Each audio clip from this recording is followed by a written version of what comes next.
നിങ്ങൾ തന്നെയാണ് പ്രാർത്ഥിച്ച് ഈ കൽശ നശിപ്പിച്ചത്, അതുകൊണ്ട് കോമ്പൻസേഷൻ തരണം, നഷ്ടപരിഹാരം തരണം, ഇല്ലെങ്കിൽ കോടതിയിൽ പോകുമെന്ന് പറഞ്ഞു. അങ്ങനെ താൻ ഏതൊരു മുനിസിപ്പൽ കോടതിയിൽ കൊണ്ടത് കേസും കൊടുത്തു. ചിലരുടെ പ്രാർത്ഥന കേട്ടാൽ ദൈവം തന്നെ നിഘണ്ടു എടുക്കേണ്ടതായിട്ട് വരും. സ്വർഗത്തിൽ ശബ്ദതാരാവലി ഉണ്ടോ എന്ന് എനിക്കറിയയില്ല. ദൈവത്തിന് പോലും മനസ്സിലാകാത്ത കഠിനമായ മലയാള പദങ്ങളൊക്കെ ഉപയോഗിച്ച് പ്രാർത്ഥിക്കുന്നവരുണ്ട്. അതുകൊണ്ടാണ് ആയിൽ തുടങ്ങുന്ന വാചകം ആയിൽ അവസാനിപ്പിക്കുന്നതും സായിൽ തുടങ്ങുന്ന സായിൽ അവസാനിപ്പിക്കുന്നതും ഒക്കെ ചെയ്യുന്നതിൻ്റെ കാരണം അതാണ്.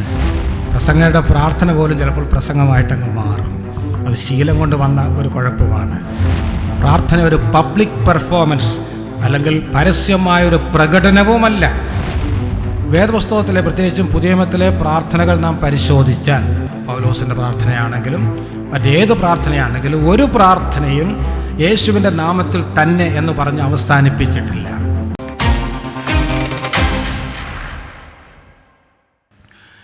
എന്താണ് പ്രാർത്ഥന എന്ന് ചോദിച്ചാൽ ഒരു പക്ഷേ വലിയ നിർവചനങ്ങളൊക്കെ പറയാൻ സാധിക്കും. എന്നാൽ അടിസ്ഥാനപരമായിട്ട് പ്രാർത്ഥന ഒരു സംഭാഷണമാണ്, സംസാരമാണ്. ആര് തമ്മിലുള്ള സംഭാഷണം? ബലഹീനനായ മനുഷ്യനും സർവശക്തനായ ദൈവവും തമ്മിലുള്ള സംഭാഷണം, അല്ലെങ്കിൽ ദൃശ്യനായ മനുഷ്യനും അദൃശ്യനായ ദൈവവും തമ്മിലുള്ള സംഭാഷണം, നശ്വരനായ മനുഷ്യനും അനശ്വരനായ ദൈവവും തമ്മിലുള്ള സംഭാഷണം. എന്നാൽ ദൈവമക്കളായ നമ്മെ സംബന്ധിച്ച് പറഞ്ഞാൽ എന്താണ് പ്രാർത്ഥന? ദൈവമക്കൾ അവരുടെ സ്വർഗീയ പിതാവുമായി നടത്തുന്ന സംഭാഷണമാണ് വാസ്തവത്തിൽ പ്രാർത്ഥന. ഇതൊരു സ്വകാര്യ സംഭാഷണമാണ്. ആ പദത്തിന് അല്പം ഊന്നൽ കൊടുത്ത് ഞാൻ പറയാൻ ആഗ്രഹിക്കുന്നു. നമ്മെ സൃഷ്ടിച്ച ആത്മാവായ ദൈവത്തോട് വിശ്വാസികളായ നാം നമ്മുടെ ആത്മാവിൽ നിന്ന് നടത്തുന്ന ആശയവിനിമയമാണ് പ്രാർത്ഥന എന്ന് പറയാറുണ്ട്. ശരി, ഇത് ഒരു സംഭാഷണമാണ് എന്ന് ഉള്ളതിൻ്റെ തെളിവിന് വേണ്ടി ചില ഉദാഹരണങ്ങൾ പഴയ നിയമത്തിലെ തന്നെ ഞാൻ ആദ്യം കാണിക്കാൻ ആഗ്രഹിക്കുന്നു. ഇത് ഒരു സംഭാഷണമാണ് എന്നുള്ളത് എങ്ങനെ അറിയാമെന്ന് ചോദിച്ചാൽ, ബൈബിളിലെ പ്രസിദ്ധങ്ങളായ പ്രാർത്ഥനകൾ ഒക്കെ പരിശോധിച്ചാൽ അവിടെയെല്ലാം പറഞ്ഞതെന്തെന്നാൽ ഈ പദങ്ങൾ ആവർത്തിച്ച് വരുന്നതായിട്ട് കാണാൻ സാധിക്കും. പ്രാർത്ഥിച്ചു എന്നല്ല, പറഞ്ഞതെന്തെന്നാൽ. ഉദാഹരണത്തിന് ഉൽപ്പത്തി 18:22-23 അവിടെ അബ്രഹാമിൻ്റെ പ്രാർത്ഥനയാണ്. അബ്രഹാം സോദോം ഗൊമോറയ്ക്ക് വേണ്ടി നടത്തുന്ന മധ്യസ്ഥ പ്രാർത്ഥനയാണ് നാം അവിടെ കാണുന്നത്. ശരി, അത് തുടങ്ങുന്നത് എങ്ങനെയാണ്? 22-ാം വാക്യത്തിൽ നാം വായിക്കുന്നു, അങ്ങനെ ആ പുരുഷന്മാർ അവിടെ നിന്ന് തിരിഞ്ഞ് സോദോമിലേക്ക് പോയി. 3 അതിഥികൾ അബ്രഹാമിൻ്റെ വീട്ടിൽ വന്ന കാര്യം 18-ാം അധ്യായത്തിൻ്റെ ആരംഭത്തിൽ നാം വായിക്കുന്നു. അതൊന്ന് ദൈവം തന്നെ ആയിരുന്നു, മറ്റേത് ദൂതന്മാരായിരുന്നു. ദൂതന്മാർ സോദോമിലേക്ക് പോയി. അടുത്ത ശ്രദ്ധിക്കണം, അബ്രഹാമോ യഹോവയുടെ സന്നിധിയിൽ തന്നെ നിന്നു. 3 പേർ വന്നുവെങ്കിലും 3 പേർ വീട്ടിൽ നിന്ന് പുറപ്പെട്ടുവെങ്കിലും 2 പേർ മാത്രമേ സോദോമിലേക്ക് പോയുള്ളൂ. ഒരാൾ അവിടെ സ്റ്റേ ബാക്ക് ചെയ്തു, അവിടെ നിന്നു. അബ്രഹാം, ആ വ്യക്തിയെക്കുറിച്ച് പറയുന്നത് യഹോവ എന്നാണ്, യഹോവയുടെ സന്നിധിയിൽ തന്നെ നിന്നു. അടുത്ത വാക്യം, അബ്രഹാം അടുത്ത് ചെന്ന് പറഞ്ഞത്. അത് ശ്രദ്ധിക്കണം, അബ്രഹാം അടുത്ത് ചെന്ന് പറഞ്ഞത്, പ്രാർത്ഥിച്ചതെന്നല്ല, പറഞ്ഞത്. എന്താണ് പറഞ്ഞത്? ദുഷ്ടനോടുകൂടെ നീതിമാനെ നീ സംഹരിക്കുമോ? തുടർന്ന് സോദോം ഗൊമോറയ്ക്ക് വേണ്ടി അബ്രഹാം നടത്തുന്ന ഒരു വിലപേശൽ, ബാർഗെയിനിങ് ഒക്കെ നമുക്ക് കാണാൻ സാധിക്കും. എന്നാൽ എൻ്റെ വിഷയം ആ പറഞ്ഞത് എന്നുള്ള വാക്കാണ്. അബ്രഹാമിൻ്റെ പ്രാർത്ഥന അവിടെ നാം വായിക്കുന്നു, അബ്രഹാം യഹോവയുടെ സന്നിധിയിൽ നിന്ന് പറഞ്ഞത് എന്ന് നാം വായിക്കുന്നു. 2 ശമൂവേൽ 7:18 നാഥാൻ പ്രവാചകനിൽ കൂടെ ദാവീദിന് ലഭിക്കാൻ പോകുന്ന, ദാവീദിനും ദാവീദിൻ്റെ ഗ്രഹത്തിനും ഭാവിയിൽ ലഭിക്കാൻ പോകുന്ന അനുഗ്രഹങ്ങളൊക്കെ വിശദീകരിച്ച് കഴിഞ്ഞപ്പോൾ പ്രത്യുപകാരമായിട്ട്, പ്രതികരണമായിട്ട് എന്താണ് ദാവീദ് ചെയ്തത്? 2 ശമൂവേൽ 7:18 അപ്പോൾ ദാവീദ് രാജാവ് അകത്ത് ചെന്നെന്ന് പറഞ്ഞാൽ തൻ്റെ അരമനയിൽ ചെന്ന് യഹോവയുടെ സന്നിധിയിൽ ഇരുന്ന് പറഞ്ഞതെന്തെന്നാൽ, ആ വാക്ക് ശ്രദ്ധിക്കണം, പറഞ്ഞതെന്തെന്നാൽ, കർത്താവായ യഹോവേ നീ എന്നെ എത്രത്തോളം കൊണ്ടുവരുവാൻ ഞാൻ ആർ, എൻ്റെ ഗ്രഹവും എന്തുള്ളൂ. ഇവിടെ ആ വാക്ക് വരുന്നു, പറഞ്ഞതെന്തെന്നാൽ. അബ്രഹാമിൻ്റെ കാര്യത്തിൽ നാം അത് കണ്ടു. അബ്രഹാം പറഞ്ഞത്, ദൈവത്തോട് പറഞ്ഞത്. ദാവീദും അതുതന്നെയാണ് ചെയ്യുന്നത്. 1 രാജാക്കന്മാർ 8:22 ശലോമോൻ്റെ പ്രാർത്ഥന, ദൈവാലയം പ്രതിഷ്ഠിച്ച ശേഷം ശലോമോൻ നടത്തുന്ന പ്രസിദ്ധമായ പ്രാർത്ഥന. അത് 1 രാജാക്കന്മാർ 8:22 മുതൽ 54 വരെ നാം കാണുന്നു. 22-ാം വാക്യത്തിൽ നാം ഇങ്ങനെ വായിക്കുന്നു, അനന്തരം ശലോമോൻ യഹോവയുടെ യാഗപീഠത്തിന് മുൻപിൽ ഇസ്രായേലിൻ്റെ സർവ്വസഭയുടെയും സമക്ഷത്ത് നിന്നുകൊണ്ട് ആകാശത്തിലേക്ക് കൈമലർത്തി പറഞ്ഞത് എന്തെന്നാൽ, നോക്ക്, ആ വാക്ക് ആവർത്തിച്ച് വരുന്നു, പറഞ്ഞത് എന്തെന്നാൽ. ഇനി പുതിയ നിയമത്തിലേക്ക് വരുമ്പോൾ യോഹന്നാൻ 17:1, എല്ലാ ഉദാഹരണങ്ങളും ഞാൻ കാണിക്കുന്നില്ല, ഇത് ധാരാളം മതി. അവിടെ കർത്താവായ യേശു ക്രിസ്തുവിൻ്റെ മഹാപുരോഹിത പ്രാർത്ഥനയാണ്. യോഹന്നാൻ 17:1 എങ്ങനെയാണ് നാം വായിക്കുന്നത്? എന്താണ് കർത്താവ് ചെയ്തത്? ഇത് സംസാരിച്ചിട്ട് യേശു സ്വർഗത്തേക്ക് നോക്കി പറഞ്ഞതെന്തെന്നാൽ, അതും പ്രാർത്ഥനയാണ്. സ്വർഗത്തേക്ക് നോക്കി പറഞ്ഞതെന്തെന്നാൽ, പിതാവേ, നാഴിക വന്നിരിക്കുന്നു, നിൻ്റെ പുത്രൻ നിന്നെ മഹത്വപ്പെടുത്തേണ്ടതിന് പുത്രനെ മഹത്വപ്പെടുത്തണമേ. ഞാൻ എന്തിനത് ഊന്നൽ കൊടുത്ത് പറയുന്നു എന്ന് ചോദിച്ചാൽ, പ്രാർത്ഥന അടിസ്ഥാനപരമായിട്ട് ദൈവമക്കളും ദൈവവും തമ്മിലുള്ള ഒരു സംഭാഷണമാണ്, സ്വകാര്യ സംഭാഷണമാണ്. ഒരർത്ഥത്തിൽ നമുക്കിതെല്ലാം അറിയാമല്ലേ, ഇതറിയാവുന്ന കാര്യങ്ങളാണ്. പക്ഷേ ഒന്ന് ചിന്തിച്ച് നോക്കുക, നാം പ്രാർത്ഥിക്കുമ്പോൾ ഇത് ചിന്തിക്കാറുണ്ടോ? ഞാൻ ദൈവവുമായിട്ടുള്ള ഒരു സ്വകാര്യ സംഭാഷണത്തിൽ, ഒരു ഇൻഫോർമൽ ടോക്ക് അതാണ് നടത്തുന്നത്, നമുക്ക് ചിന്ത വരാറുണ്ടോ? പലപ്പോഴും പരസ്യ സ്ഥലത്ത് പ്രാർത്ഥിക്കുമ്പോൾ, പൊതുയോഗങ്ങളിൽ പ്രാർത്ഥിക്കുമ്പോൾ സഹോദരന്മാർക്ക് ആ ചിന്തയല്ല വരുന്നത്. പിന്നെ എന്താണ് വരുന്നത്? എൻ്റെ പ്രാർത്ഥന മറ്റുള്ളവരെല്ലാം ശ്രദ്ധിക്കുന്നു, കേൾക്കുന്നു. ഇതാണ് കൂടുതൽ ഭരിക്കുന്നത്. എന്നെ കൂടെ ചേർത്ത് പറയുകയാണ്, നമ്മെല്ലാം ഭരിക്കുന്ന ചിന്ത അതാണ്. ഞാൻ ദൈവവുമായിട്ടൊരു സ്വകാര്യ സംഭാഷണം നടത്തുന്നു എന്നല്ല, പിന്നെയോ എൻ്റെ പ്രാർത്ഥന എല്ലാവരും ശ്രദ്ധിക്കുന്നുണ്ട്. ആ ചിന്ത നമ്മളെ വല്ലാതെ ഭരിക്കുന്നത് കൊണ്ട് ഉള്ള ഒരു പ്രത്യേകത അല്ലെ ഗുണമോ ദോഷമോ എന്താണെന്ന് ചോദിച്ചാൽ, അതുകൊണ്ടാണ് അതിൻ്റെ പ്രാസഭംഗിയും സാഹിത്യ സൗന്ദര്യവും പ്രാർത്ഥനയുടെ ഒക്കെ ശരിയാക്കാൻ വേണ്ടി നാം ശ്രമിക്കുന്നത്. അതുകൊണ്ടാണ് ആയിൽ തുടങ്ങുന്ന വാചകം ആയിൽ അവസാനിപ്പിക്കുന്നതും സായിൽ തുടങ്ങുന്ന സായിൽ അവസാനിപ്പിക്കുന്നതും ഒക്കെ ചെയ്യുന്നതിൻ്റെ കാരണം അതാണ്. പിന്നെ നല്ലപോലെ മലയാള ഭാഷ അറിയാവുന്നവർ പ്രാർത്ഥിക്കുന്നത് കേട്ടിരിക്കാനൊരു സുഖവുമുണ്ട്, നല്ലതാണ്, അതൊന്നും ആരും നിർത്തിക്കളയണ്ട. പിന്നെ ഞാൻ ചിലപ്പോൾ ചിന്തിക്കും, ചിലരുടെ പ്രാർത്ഥന കേട്ടാൽ ദൈവം തന്നെ നിഘണ്ടു എടുക്കേണ്ടതായിട്ട് വരും. സ്വർഗത്തിൽ ശബ്ദതാരാവലി ഉണ്ടോ എന്ന് എനിക്കറിയില്ല. ദൈവത്തിന് പോലും മനസ്സിലാകാത്ത കഠിനമായ മലയാള പദങ്ങളൊക്കെ ഉപയോഗിച്ച് പ്രാർത്ഥിക്കുന്നവരുണ്ട്. അപ്പോൾ ഞാൻ പറഞ്ഞു വരുന്നതിൻ്റെ താല്പര്യം, നാം പലപ്പോഴും പ്രാർത്ഥിക്കുമ്പോൾ ചിന്തിക്കുന്നത് എൻ്റെ പ്രാർത്ഥന മറ്റുള്ളവർ ശ്രദ്ധിക്കുന്നു, അതുകൊണ്ട് വളരെ മാന്യമായി പ്രാസഭംഗിയൊക്കെ ഉപയോഗിച്ച് സാഹിത്യ സൗന്ദര്യമൊക്കെ അത് പാലിച്ച് പ്രാർത്ഥിക്കണം. എന്നാൽ ഓർക്കുക, അത് അങ്ങനെയല്ല, ദൈവത്തോടുള്ള സംഭാഷണമാണ്. പിന്നെ പ്രസംഗകരായ ഞങ്ങൾക്ക് മറ്റൊരു ബുദ്ധിമുട്ടുണ്ട്, പ്രസംഗിച്ച് മാത്രമേ ശീലമുള്ളല്ലോ. അതുകൊണ്ട് പ്രസംഗരുടെ പ്രാർത്ഥന പോലും ചിലപ്പോൾ പ്രസംഗമായിട്ടങ്ങ് മാറും. അത് ശീലം കൊണ്ട് വന്ന ഒരു കുഴപ്പമാണ്. ഞാൻ ചുരുക്കി പറയട്ടെ, പ്രാർത്ഥന ഒരു പ്രസംഗമല്ല, പ്രാർത്ഥന ഒരു പബ്ലിക് പെർഫോമൻസ് അല്ലെങ്കിൽ പരസ്യമായൊരു പ്രകടനവുമല്ല. പ്രാർത്ഥന അടിസ്ഥാനപരമായി മനുഷ്യനും ദൈവവും തമ്മിലുള്ള സംഭാഷണമാണ്, ദൈവമക്കളും സ്വർഗസ്ഥനായ പിതാവും തമ്മിലുള്ള സംഭാഷണമാണ് എന്ന് നാം മനസ്സിലാക്കണം. പ്രാർത്ഥന നമുക്കറിയാം, അത് ഉച്ചത്തിലുള്ളതാകാം, അല്ലെങ്കിൽ നിശബ്ദമാകാം, സ്വകാര്യമാകാം, പരസ്യമാകാം. ഔപചാരികമായ പ്രാർത്ഥനയുണ്ട്, അനൗപചാരികമായ പ്രാർത്ഥനയുണ്ട്. എന്നാൽ എങ്ങനെയാണെങ്കിലും പ്രാർത്ഥന യാക്കോബ് 1:6 അനുസരിച്ച് വിശ്വാസത്തോടെ പ്രാർത്ഥിക്കണം. അതുപോലെ യോഹന്നാൻ 16:23 അനുസരിച്ച് യേശു ക്രിസ്തുവിൻ്റെ നാമത്തിൽ നാം പ്രാർത്ഥിക്കണം. എന്താണ് അതുകൊണ്ട് അർത്ഥമാക്കുന്നത്? യേശു ക്രിസ്തുവിൻ്റെ നാമത്തിൽ പ്രാർത്ഥിക്കുക എന്ന് പറഞ്ഞാൽ നമ്മുടെയൊക്കെ പ്രാർത്ഥന തീരാറാകുമ്പോൾ യേശുവിൻ്റെ നാമത്തിൽ തന്നെ, അല്ലെ കർത്താവായ യേശു ക്രിസ്തുവിൻ്റെ നാമത്തിൽ തന്നെ എന്ന് പറഞ്ഞ് അവസാനിപ്പിക്കണമെന്നാണോ? വേദപുസ്തകത്തിലെ പ്രത്യേകിച്ചും പുതിയ നിയമത്തിലെ പ്രാർത്ഥനകൾ നാം പരിശോധിച്ചാൽ, പൗലോസിൻ്റെ പ്രാർത്ഥനയാണെങ്കിലും മറ്റേത് പ്രാർത്ഥനയാണെങ്കിലും ഒരു പ്രാർത്ഥനയും യേശുവിൻ്റെ നാമത്തിൽ തന്നെ എന്ന് പറഞ്ഞ് അവസാനിപ്പിച്ചിട്ടില്ല. ഞാൻ ഇത്രയും പറഞ്ഞതുകൊണ്ട് ഇന്ന് മുതൽ ആ ഒരു ഫ്രേസ് ഒഴിവാക്കണമെന്നല്ല, അത് പറയണം. അത് പറഞ്ഞെങ്കിലേ മറ്റുള്ളവർക്ക് ആമേൻ പറയാൻ പറ്റുകയുള്ളൂ. അതുകൊണ്ട് അത് പറയണം, നിർത്തിക്കളയരുത്. ഞാൻ പറഞ്ഞത്, കർത്താവ് അതുകൊണ്ട് എന്താണ് അർത്ഥമാക്കിയത്? അവർ prayer should be fitting to the name of Jesus Christ. യേശു ക്രിസ്തുവിൻ്റെ നാമത്തിന് യോഗ്യമായ കാര്യങ്ങളായിരിക്കണം നമ്മുടെ പ്രാർത്ഥനയിൽ നാം ദൈവത്തോട് പറയേണ്ടത് അല്ലെങ്കിൽ അവതരിപ്പിക്കേണ്ടത്. അതാണ് അതിൻ്റെ ആശയം.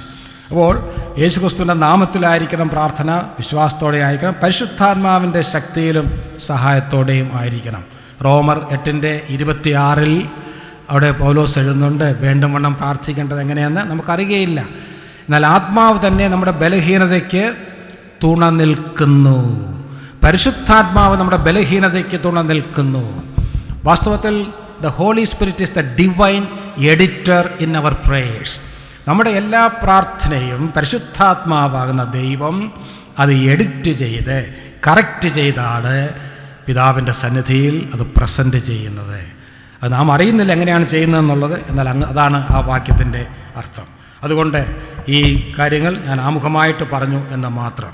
ശരി, എന്നാണ് പ്രാർത്ഥന ആരംഭിച്ചത്? എന്താണ് പ്രാർത്ഥനയുടെ ലക്ഷ്യം? ഞാൻ എല്ലാം ഓരോ ചെറിയ ചെറിയ തലക്കെട്ടുകളായിട്ട് പറഞ്ഞങ്ങ് പോവുകയാണ്. എന്നാണ് പ്രാർത്ഥന ആരംഭിച്ചത്? ദൈവം ആദാമിനെയും സൃഷ്ടിച്ച്, അല്ലെ ആദാമിനെ ഹവ്വായെയും സൃഷ്ടിച്ച് ഏദൻ തോട്ടത്തിലാക്കിയപ്പോൾ ദൈവത്തോടുള്ള മുഖാമുഖ സംഭാഷണത്തിനുള്ള സ്വാതന്ത്ര്യം അവർക്ക് ഉണ്ടായിരുന്നു. അതെങ്ങനെ അറിയാം? ഉൽപ്പത്തി 3:8 നാം വായിക്കുന്നു, വെയിലാറിയപ്പോൾ യഹോവയായ ദൈവം തോട്ടത്തിൽ നടക്കുന്ന ഒച്ച അവർ കേട്ടു. അത് അന്ന് മാത്രമല്ല, ഇറ്റ് വാസ് ദ റുട്ടീൻ. നിരന്തരമായി അവിടെ വന്നുകൊണ്ടിരുന്നു എന്നാണ് മനസ്സിലാക്കാൻ കഴിയുന്നത്. അതുകൊണ്ട് അങ്ങനെ ദൈവവുമായിട്ട് മുഖാമുഖം സംസാരിക്കുവാനുള്ള സ്വാതന്ത്ര്യം ദൈവം മനുഷ്യന് ഏദൻ തോട്ടത്തിൽ വെച്ച് കൊടുത്തു. എന്നാൽ പാപം ചെയ്ത് കഴിഞ്ഞ് ഏദൻ തോട്ടത്തിൽ നിന്ന് മനുഷ്യനെ പുറത്താക്കി കഴിഞ്ഞപ്പോൾ ആ സ്വാതന്ത്ര്യം നഷ്ടപ്പെട്ടു. ദൈവവുമായിട്ടുള്ള കൂട്ടായ്മ ബന്ധത്തിന് വിഘ്നം വന്നു. എന്നാൽ അതിനുശേഷം ദൈവത്തോട് പ്രാർത്ഥിക്കുവാൻ ദൈവം വെച്ച ഏക മാർഗമാണ് എന്ത്? പ്രാർത്ഥന. ഏദൻ തോട്ടത്തിൽ നിന്ന് പുറത്താക്കിയതിന് ശേഷം എന്ന് പറഞ്ഞാൽ ഈ മുഖാമുഖ സംഭാഷണ സ്വാതന്ത്ര്യം ഒരിക്കൽ ഭാവിയിൽ നമുക്ക് തിരിച്ചു കിട്ടും. എപ്പോൾ? 1 യോഹന്നാൻ 3:2 നാം വായിക്കുന്നു, പ്രിയമുള്ളവരെ, നാം ഇപ്പോൾ ദൈവമക്കളാകുന്നു, നാം ആരാകുമെന്ന് ഇപ്പോൾ പ്രത്യക്ഷമായില്ല. അവൻ പ്രത്യക്ഷനാകുമ്പോൾ നാം അവനെ താൻ ഇരിക്കുന്നത് പോലെ തന്നെ കാണുന്നതാകൊണ്ട് അവനോട് സദൃശന്മാർ ആകും. അന്ന് ഈ മുഖാമുഖ സംഭാഷണ സ്വാതന്ത്ര്യം ഗ്ലോറിഫൈഡ് ബോഡീസിൽ നമുക്ക് തിരിച്ചു കിട്ടും. എന്നാൽ അതുവരെ ഈ ഭൂമിയിൽ ജീവിക്കുമ്പോൾ എനിക്കും നിങ്ങൾക്കും ദൈവത്തോട് സംസാരിക്കുവാനുള്ള ഏക മാർഗം എന്ന് പറയുന്നത് പ്രാർത്ഥന മാത്രമാണ്. അത് ആ പ്രാർത്ഥനയുടെ പ്രാധാന്യം അടിവരയിട്ട് പറയുകയാണ്, അല്ലെ പ്രാധാന്യം വെളിവാക്കുകയാണ്. അപ്പോൾ പ്രാർത്ഥന ആരംഭിച്ചത് ഏദൻ തോട്ടത്തിൽ നിന്ന് പുറത്തായതിനു ശേഷമാണ്.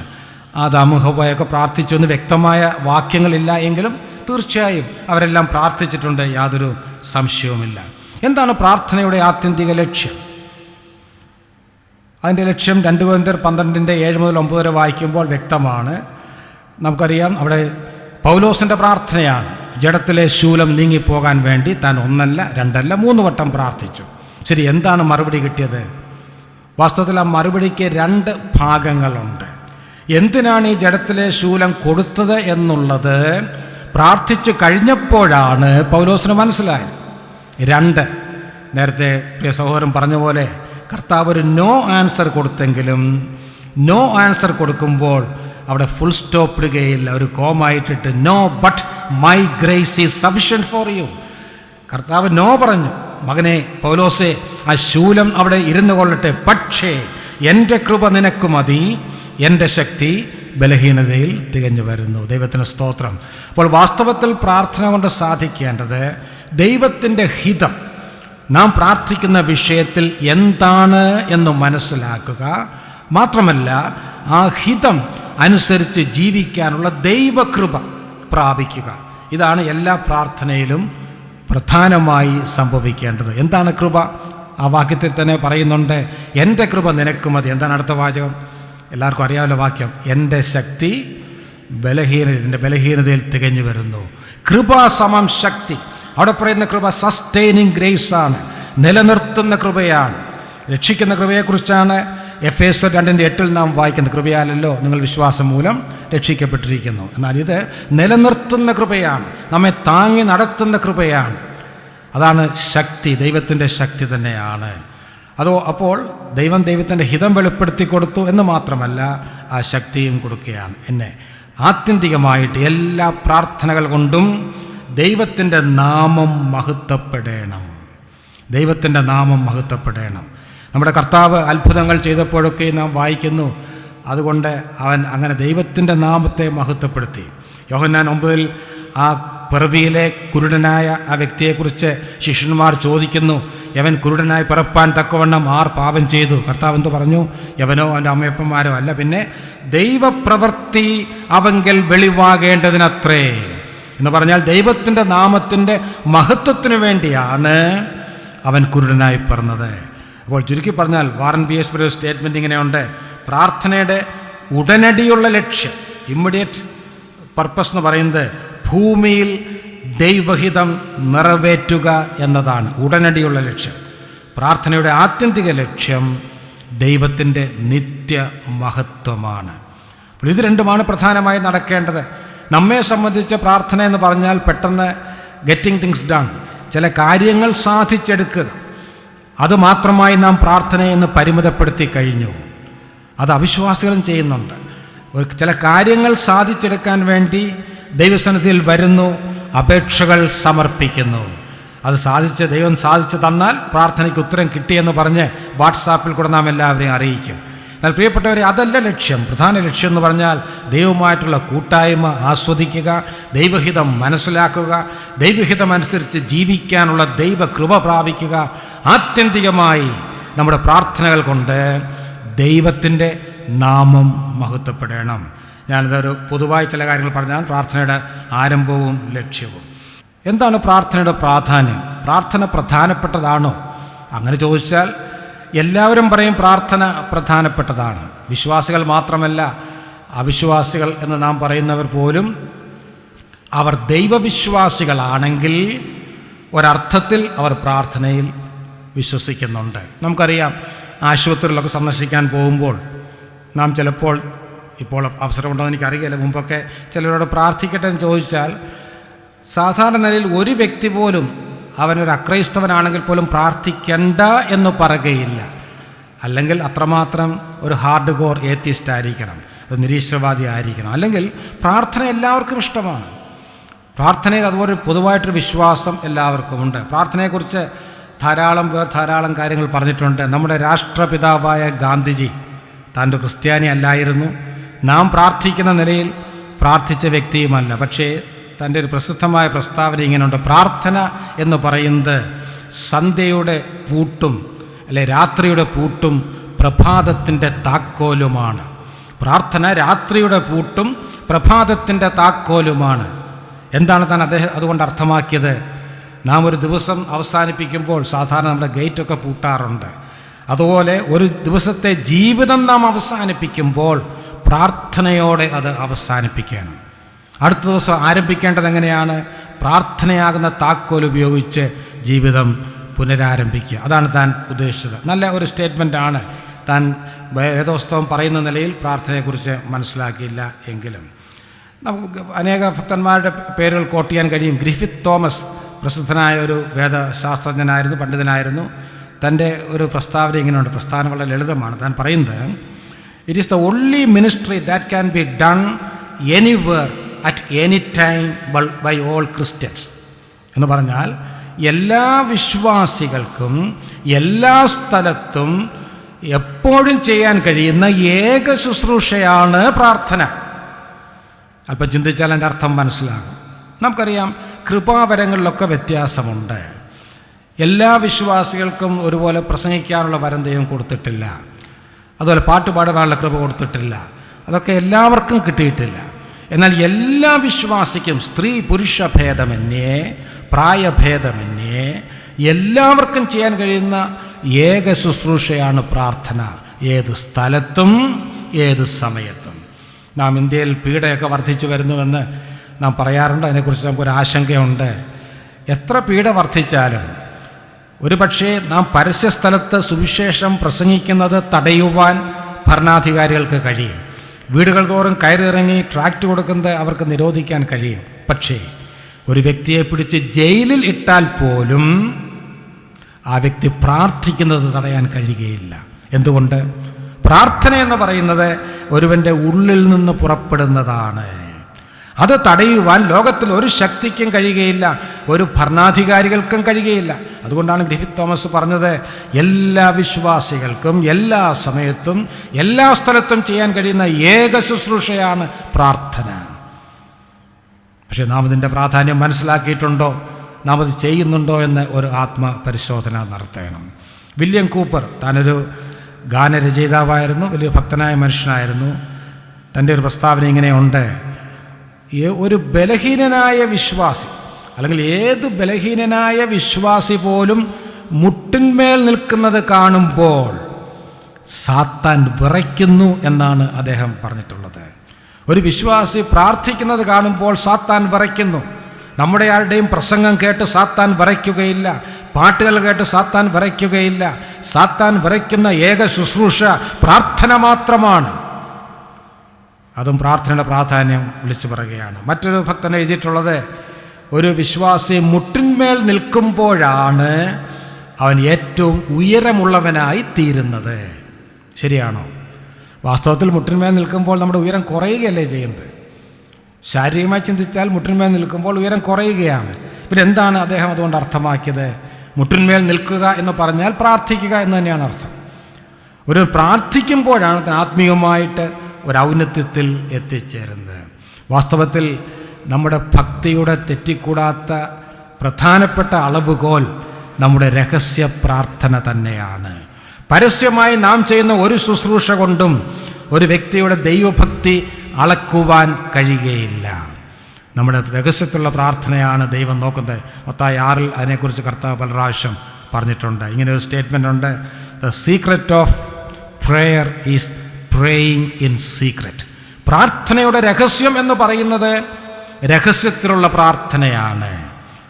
അതിൻ്റെ മറുവശം കൂടെ ഇങ്ങനെ പറയാറുണ്ട്, the secret of all our failures is our failure in secret prayer. നമ്മുടെ ജീവിതത്തിലെ എല്ലാ പരാജയങ്ങളുടെയും രഹസ്യം അല്ലെ കാരണം എന്ന് പറയുന്നത് രഹസ്യ പ്രാർത്ഥനയിലുള്ള പരാജയം തന്നെയാണ്. പ്രിയ കർത്താവിൻ്റെ ദാസൻ മാത്യു ഇപ്പോൾ രഹസ്യ പ്രാർത്ഥന ശീലമാക്കുന്നൊരു ചെറിയ ബുക്ക്ലെറ്റ് തന്നെ, ഒരു ചെറിയ പുസ്തകം തന്നെ ഇറക്കിയിട്ടുണ്ട്. ഞാൻ പറയുന്നത് പ്രാർത്ഥന ആ നിലയിൽ വളരെ പ്രധാനപ്പെട്ടതാണ്. കർത്താവിൻ്റെ സഹോദരനായ യാക്കോബിൻ്റെ ലേഖനത്തിൽ പ്രാർത്ഥനയെക്കുറിച്ച് ഇങ്ങനെ എഴുതിയിട്ടുണ്ട്. എന്താണ് എഴുതിയിരിക്കുന്നത്? യാക്കോബ് 5:16 എടുത്തു വായിക്കണം, കാണാപ്പാടം അറിയാം ഈ വാക്യങ്ങളൊക്കെ. നീതിമാൻ്റെ ശ്രദ്ധയോടുകൂടിയ പ്രാർത്ഥന വളരെ ഫലിക്കുന്നു. നീതിമാൻ്റെ ശ്രദ്ധയോടുകൂടിയ പ്രാർത്ഥന വളരെ ഫലിക്കുന്നു. അദ്ദേഹം അത് എഴുതുക മാത്രമല്ല, ഈ യാക്കോബിൻ്റെ ചരിത്രം എഴുതിയ 3-ാം നൂറ്റാണ്ടിൽ ജീവിക്കുന്ന UCBS എന്ന് പറയുന്ന ക്രൈസ്തവ ഗ്രന്ഥകാരൻ, അദ്ദേഹമാണ് ലൂക്കോസിന് ശേഷം ക്രൈസ്തവ സഭയുടെ ഒരു സമ്പൂർണ്ണമായ ചരിത്രം എഴുതിയിട്ടുള്ളത്. UCBS തൻ്റെ പുസ്തകത്തിൽ യാക്കോബിനെക്കുറിച്ച് പറയുന്നൊരു പരാമർശം ഞാൻ പലപ്പോഴും എൻ്റെ പ്രസംഗത്തിൽ കോട്ട് ചെയ്യാറുണ്ട്. താൻ പറയുന്നത്, ഈ യാക്കോബ്, കർത്താവിൻ്റെ സഹോദരനായ യാക്കോബ്, താൻ അനേകം മണിക്കൂറുകൾ മുട്ടിന്മേൽ നിന്ന് പ്രാർത്ഥിച്ച ഒരു വ്യക്തിയായിരുന്നു. അനേക മണിക്കൂറുകൾ, അനേക ദിവസങ്ങൾ ഒക്കെ മുട്ടിന്മേൽ നിന്ന് പ്രാർത്ഥിച്ച ഒരു വ്യക്തിയായിരുന്നു. അങ്ങനെ പ്രാർത്ഥിച്ച് ഒടുവിൽ തൻ്റെ ജീവിതത്തിൻ്റെ സായാഹ്നമെത്തിയപ്പോൾ തൻ്റെ 2 കാൽമുട്ടുകളും ഒട്ടകത്തിൻ്റെ കാൽമുട്ടുകൾ പോലെ ആയിത്തീർന്നു എന്നാണ് അത് എഴുതി വച്ചിരിക്കുന്നത്. അദ്ദേഹത്തിൻ്റെ 2 കാൽമുട്ടുകൾ ഒട്ടകത്തിൻ്റെ കാൽമുട്ടുകൾ പോലെ ആയിത്തീർന്നു. ഒട്ടകത്തിൻ്റെ കാൽമുട്ട് ശ്രദ്ധിച്ചിട്ടുണ്ടോ? ഒട്ടകത്തെ കണ്ടിട്ടുണ്ടോ? നമ്മൾ കണ്ടിട്ടുള്ളത് സൂവിലെ ഒട്ടകത്തെ മാത്രമേ ഉള്ളല്ലേ. ഈ ഒട്ടകത്തിൻ്റെ കാൽമുട്ടുകളുടെ പ്രത്യേകത എന്താണെന്നറിയാമോ? രണ്ടും പരുക്കനാണ്, വളരെ ഹാർഡ് ആൻഡ് റഫാണ്, വളരെ പരുക്കനാണ്. തൊട്ട് നോക്കിയാൽ പാറപ്പുറത്ത് തൊടുന്ന പോലെ ഇരിക്കും. വാസ്തവത്തിൽ ആ വാചകം വായിച്ചപ്പോൾ എന്നെക്കുറിച്ച് തന്നെ വളരെ ലജ്ജ തോന്നി. വാസ്തവത്തിൽ നാമൊക്കെ ലജ്ജിക്കണം. നമ്മുടെ കാൽമുട്ടുകൾ എങ്ങനെ ഇരിക്കുന്നു? ഇപ്പോൾ ആരും തൊട്ട് നോക്കണ്ട. തൊട്ട് നോക്കിയാൽ പഞ്ഞ് പോലെയും കുഷൻ പോലെയും ഫോമത്ത പോലെയും ഒക്കെ വളരെ സോഫ്റ്റാണല്ലേ. എന്നാൽ യാക്കോബിൻ്റെ കാൽമുട്ടുകൾ ഒട്ടകത്തിൻ്റെ കാൽമുട്ടുകൾ പോലെ ആയിത്തീർന്നു എന്നാണ് UCBS എഴുതി വെച്ചിരിക്കുന്നത്. എല്ലാവരും മുട്ടിന്മേൽ തന്നെ നിന്ന് എപ്പോഴും പ്രാർത്ഥിക്കണം എന്നുള്ള ഒരു ഉപദേശമൊന്നും ഉണ്ടാക്കിയല്ല. അതിൻ്റെ സ്പിരിറ്റ് എടുത്താൽ മതി, അതിൻ്റെ അന്തസത്ത മനസ്സിലാക്കിയാൽ മതി. പ്രിയപ്പെട്ടവരെ, ഭക്തന്മാരൊക്കെ എത്രയോ മണിക്കൂറുകൾ പ്രാർത്ഥനയിൽ ചെലവഴിച്ചു, മുട്ടിന്മേൽ നിന്ന് പ്രാർത്ഥിച്ചു. അങ്ങനെയുള്ള യാക്കോബാണ് എഴുതുന്ന നീതിമാൻ്റെ ശ്രദ്ധയോടുകൂടിയ പ്രാർത്ഥന വളരെ ഫലവത്താകുന്നു, അല്ലെങ്കിൽ ഫലിക്കുന്നു. നമ്മുടെ പ്രാർത്ഥനാ ജീവിതം ഇന്ന് എങ്ങനെ ഇരിക്കുന്നു? വേദപുസ്തകത്തിലെ ചില ഉദാഹരണങ്ങളിലേക്ക് ഞാൻ പോകാം. ഇത് അത്രയും പൊതുവായിട്ടാണ് പറഞ്ഞത്. വേദപുസ്തകത്തിൽ നാം കാണുന്ന ഭക്തന്മാരെല്ലാവരും പ്രാർത്ഥന മനുഷ്യർ തന്നെ ആയിരുന്നു. എല്ലാവരുടെയും പ്രാർത്ഥനകൾ രേഖപ്പെടുത്തി നമുക്ക് കിട്ടിയിട്ടില്ല. അതുകൊണ്ട് അവർ പ്രാർത്ഥിച്ചില്ല എന്നർത്ഥമാകുന്നില്ല. ചുരുക്കം ചിലരുടെ പ്രാർത്ഥനകൾ മാത്രമേ നമുക്ക് രേഖയാക്കി കിട്ടിയിട്ടുള്ളൂ. അങ്ങനെ കിട്ടിയിട്ടുള്ളവരിൽ അബ്രഹാം, ഇസഹാക്ക്, യാക്കോബ്, മോശെ, യോശുവ, പിന്നെ ഹന്ന, പഴയ നിയമത്തിലെ ഹന്ന വലിയൊരു പ്രാർത്ഥനാ വനിതയായിരുന്നു. ദാനിയേൽ തുടങ്ങിയ അനേകരുടെ പ്രാർത്ഥനകൾ രേഖയാക്കി ലഭിച്ചിട്ടുണ്ട്. അതവിടെ നിൽക്കട്ടെ. എന്നാൽ പുതിയ നിയമത്തിലേക്ക് വരുമ്പോൾ പ്രാർത്ഥനയുടെ ഏറ്റവും നല്ല മാതൃക ആരാണ്? നമ്മുടെ കർത്താവ് തന്നെയാണ്. അപ്പോസ്തലന്മാരൊക്കെ പ്രാർത്ഥിച്ചിട്ടുണ്ട്. എന്നാൽ കർത്താവിൻ്റെ പ്രാർത്ഥനയെക്കുറിച്ച് അനേകം പരാമർശങ്ങൾ 4 സുവിശേഷങ്ങളിൽ തന്നെയുണ്ട്. ആരോ അത് എണ്ണി നോക്കിയിട്ടാണ് 40ഓളം റെഫറൻസസ് ഉണ്ടെന്ന് പറഞ്ഞിട്ടുണ്ട്. ഞാൻ എണ്ണി നോക്കിയിട്ടില്ല. ഈ 40 റെഫറൻസിൽ ചിലതൊക്കെ റിപ്പറ്റീഷനാണ്. വ്യത്യസ്തമായ 17 റെഫറൻസസ്, 17 സന്ദർഭങ്ങൾ കർത്താവ് പ്രാർത്ഥിച്ചു എന്ന് പറയുന്നത് സുവിശേഷങ്ങളിൽ തന്നെ ഉണ്ട്. അപ്പോൾ കർത്താവ് സാക്ഷാൽ ദൈവം ഈ മനുഷ്യനായി ഈ ഭൂമിയിൽ വന്നപ്പോൾ ഒരു പൂർണ്ണ മനുഷ്യൻ ആയതുകൊണ്ട് ഒരു മനുഷ്യൻ എന്ന നിലയിൽ തനിക്ക് പ്രാർത്ഥന ആവശ്യമായിരുന്നു. കേവലം നമുക്കൊരു മാതൃക കാണിക്കാൻ മാത്രമല്ല തനിക്ക് പ്രാർത്ഥന ആവശ്യമായിരുന്നു, അല്ലെങ്കിൽ താൻ പൂർണ്ണ മനുഷ്യനാകുകയില്ല. എത്രയോ മണിക്കൂറുകളാണ് കർത്താവ് പ്രാർത്ഥനയ്ക്ക് ചെലവഴിച്ചത്. കർത്താവ് പ്രാർത്ഥനയ്ക്ക് ചെലവഴിച്ചു, പ്രാർത്ഥിച്ച് നമുക്ക് മാതൃക തന്നു എന്ന് മാത്രമല്ല, പ്രാർത്ഥിക്കുവാൻ കൽപ്പിച്ചു. പ്രാർത്ഥനയെക്കുറിച്ച് പല കാര്യങ്ങൾ ഉപമകൾ കൂടെ നമ്മെ പഠിപ്പിച്ചിട്ടുണ്ട്. കർത്താവ് പ്രാർത്ഥനയെക്കുറിച്ച് പഠിപ്പിച്ച 3 പ്രധാന ഉപമകൾ ഉണ്ട്. അത് 3ഉം ലൂക്കോസിൻ്റെ സുവിശേഷത്തിലാണ്. കർത്താവ് തന്നെയാണ് ഇതിനെല്ലാം മാതൃക. നാം അവൻ്റെ കാൽ ചൂടുകളെ പിൻപറ്റുവാനൊരു മാതൃക വെച്ചേച്ച് പോയിരിക്കുന്നുവെന്ന് 1 പത്രോസ് 2:22 പത്രോസ് എഴുതി. കർത്താവ് പ്രാർത്ഥനയ്ക്കും ഒരു നല്ല മാതൃക തന്നെയാണ്. ചില ഉദാഹരണങ്ങൾ മാത്രം ഞാൻ പറഞ്ഞു പോകാം. കർത്താവായ യേശു ക്രിസ്തുവിൻ്റെ ആദ്യത്തെ 30 വർഷങ്ങൾ തീർച്ചയായും താൻ പ്രാർത്ഥിച്ച് കാണും. പക്ഷേ അതിനെക്കുറിച്ച് വേദപുസ്തകം നിശബ്ദത പാലിക്കുന്നു, നമുക്കറിയുകയില്ല. എന്നാൽ തൻ്റെ പരസ്യ ശുശ്രൂഷ ആരംഭിക്കുന്നത് എപ്പോഴാണ്? താൻ സ്നാനപ്പെട്ടതിന് ശേഷമാണ്. തൻ്റെ സ്നാനത്തെക്കുറിച്ച് ലൂക്കോസ് പറയുമ്പോൾ മത്തായി പറയാത്തൊരു കാര്യം ലൂക്കോസ് എടുത്തു പറയുന്നുണ്ട്. അവിടെ ലൂക്കോസിൽ 3:22 ലൂക്കോസ് 21-22 വാക്യങ്ങൾ ലൂക്കോസ് എഴുതുന്നു. അവിടെ യേശു ക്രിസ്തു സ്നാനമേറ്റ ഉടനെ എന്താണ് ചെയ്തത്? ജനമെല്ലാം സ്നാനമേൽക്കുകയിൽ യേശുവും സ്നാനമേറ്റു. അടുത്ത ശ്രദ്ധിക്കണം, പ്രാർത്ഥിക്കുമ്പോൾ സ്വർഗം തുറന്നു. മത്തായി അത് രേഖപ്പെടുത്തുന്നില്ല, ലൂക്കോസ് എടുത്തു പറയുന്നുണ്ട്. സ്നാനപ്പെട്ട ഉടനെ, കരയ്ക്ക് കയറിയ ഉടനെ താൻ സ്വയമായിട്ട് പ്രാർത്ഥിച്ചു. അപ്പോൾ സ്വർഗം തുറന്നു, പരിശുദ്ധാത്മാവ് ദേഹരൂപത്തിൽ പ്രാവുന്ന പോലെ അവൻ്റെ മേൽ ഇറങ്ങി വന്നു. അപ്പോൾ തൻ്റെ പരസ്യ ശുശ്രൂഷ ആരംഭിക്കുന്നത് തന്നെ പ്രാർത്ഥനയോടുകൂടിയാണ്. അത് കഴിഞ്ഞിട്ട് എന്താണ് താൻ ചെയ്യുന്നത്? 40 ദിവസവും പ്രാർത്ഥനയും ഉപവാസവുമാണ്. അതൊക്കെ ലൂക്കോസ് 4 നാം വായിക്കുന്നുണ്ട്. തീർന്നില്ല. ലൂക്കോസ് 5:15-16 വാക്യങ്ങൾ വായിക്കുമ്പോൾ ലൂക്കോസിൽ തന്നെ ധാരാളം ഉദാഹരണങ്ങളുണ്ട്. താൻ ഒരു രാത്രിയിൽ നിർജ്ജന പ്രദേശത്ത് വാങ്ങിപ്പോയി പ്രാർത്ഥിച്ചു കൊണ്ടിരുന്നു. എന്നിട്ട് 16-ാം വാക്യം, അത് 15-ാം വാക്യം, 16-ൽ അടുത്ത വാക്യത്തിൽ നാം വായിക്കുന്നു പിറ്റേ ദിവസത്തെ കാര്യം. സൗഖ്യമാക്കുവാൻ കർത്താവിൻ്റെ ശക്തി അവനോടുകൂടെ ഉണ്ടായിരുന്നു. 15-ാം വാക്യത്തിൽ കർത്താവ് രഹസ്യമായി രാത്രിയിൽ പ്രാർത്ഥിച്ച കാര്യം പറഞ്ഞിട്ട് അടുത്ത വാക്യത്തിൽ ലൂക്കോസ് പറയുകയാണ് സൗഖ്യമാക്കുവാൻ കർത്താവിൻ്റെ ശക്തി അല്ലെങ്കിൽ ദൈവത്തിൻ്റെ ശക്തി തന്നോടുകൂടെ ഉണ്ടായിരുന്നു. There is A connection between prayer and spiritual power. പ്രാർത്ഥനയും ആത്മീക ശക്തിയും തമ്മിൽ ഒരു ബന്ധമുണ്ട്. അതിനും കർത്താവ് തന്നെ നല്ല ഒരു ഉദാഹരണമാണ്.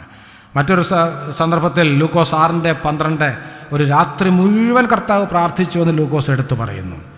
എന്നാൽ അടുത്ത വാക്യം ശ്രദ്ധിച്ചിട്ടുണ്ടോ? ഇങ്ങനെ പ്രാർത്ഥിച്ചതിന് ശേഷമാണ് 6:13 നാം കാണുന്നു പിറ്റേ ദിവസം താൻ 12 പേരെ ശിഷ്യന്മാരായിട്ട് വിളിക്കുകയാണ്.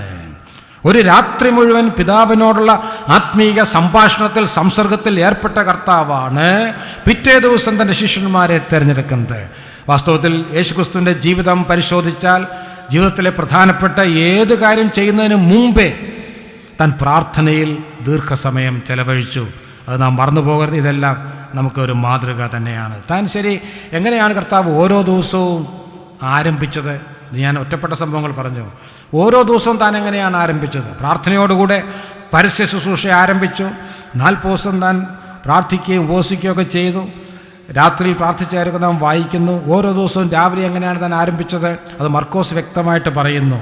മർക്കോസ് 1:35 അവിടെ ഇങ്ങനെയാണ് വായിക്കുന്നത്. അതികാലത്ത് ഇരുട്ടോടെ അവൻ എഴുന്നേറ്റ് പുറപ്പെട്ട് ഒരു നിർജ്ജന സ്ഥലത്ത് ചെന്ന് അവിടെ പ്രാർത്ഥനയിൽ സമയം ചെലവഴിക്കുകയാണ്. ഓർക്കുക, അതികാലത്ത് ഇരുട്ടോടെ. എത്ര മണിക്കായിരിക്കും? നമ്മളൊക്കെ അതികാലത്ത് എഴുന്നേൽക്കുന്ന പോലെ 8 മണിക്കല്ല. അതികാലത്ത് ഇരുട്ടോടെ എന്ന് എടുത്തു പറഞ്ഞിട്ടുണ്ട്. ഒരുപക്ഷെ 4:30 5 ആയിരിക്കാം. ഞാൻ അത്ഭുതപ്പെടാറുണ്ട് കർത്താവ് എങ്ങനെ ഇരുട്ടത്ത് എഴുന്നേറ്റ് ഇത്രയും യാത്ര ചെയ്ത് പോയി എന്നുള്ളത്. രാവിലെ ഒരു മോർണിംഗ് വാക്കും ഉണ്ടായിരുന്നല്ലേ. താൻ ഇരുട്ടോടെ എഴുന്നേറ്റു. എന്നിട്ട് നമ്മളൊക്കെ ചെയ്യുന്ന പോലെ കട്ടിലേലിരുന്ന് സ്തോത്രം സ്തോത്രം എന്ന് പറഞ്ഞ് പ്രാർത്ഥിക്കുകയല്ല. താൻ എഴുന്നേറ്റു പുറപ്പെട്ട് ഒരു നിർജ്ജന പ്രദേശത്ത് വാങ്ങിപ്പോയി താൻ പ്രാർത്ഥിച്ചു. തൻ്റെ റുട്ടീനായിരുന്നു. എല്ലാ ദിവസവും രാവിലെ താൻ ഇങ്ങനെയാണ് ആരംഭിച്ചത്. ഒരുപക്ഷെ അത് വായിക്കുമ്പോൾ നമുക്ക് തോന്നും കർത്താവ് രാവിലെയൊക്കെ എഴുന്നേറ്റ് കാണും. കാരണം കർത്താവ് തലേ ദിവസം വളരെ നേരത്തെയൊക്കെ കിടന്ന് കാണും. ഇന്ന് നമുക്കതൊന്നും പറ്റുകയില്ലല്ലോ. ഇന്ന് നമുക്ക് രാത്രിയിലൊക്കെ ഒത്തിരി ശുശ്രൂഷകളുണ്ട്. വാട്സാപ്പിലും ഫേസ്ബുക്കിലൊക്കെ ഉള്ള ശുശ്രൂഷയൊക്കെ കഴിഞ്ഞ് നമ്മൾ കിടക്കുമ്പോഴത്തേക്കൊരു സമയമാകും. എന്നാൽ അത് ഈ വാക്യത്തിൻ്റെ മുമ്പിലത്തെ 32 പോലൊന്ന് വായിച്ചു നോക്കണം.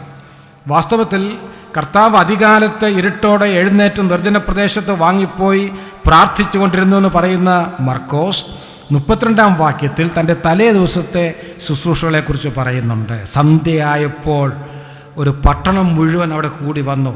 കർത്താവ് അവരെയെല്ലാം സൗഖ്യമാക്കി. എത്ര മണിവരെ തൻ്റെ ആ മീറ്റിംഗ് പോയി എന്ന് നമുക്കറിയില്ല. ഒരു പക്ഷേ പാതിരാത്രി വരെ പോയി കാണും. തലേ രാത്രിയിൽ കർത്താവ് ഉറങ്ങിയോ എന്ന് പോലും നമുക്ക് ഉറപ്പില്ല.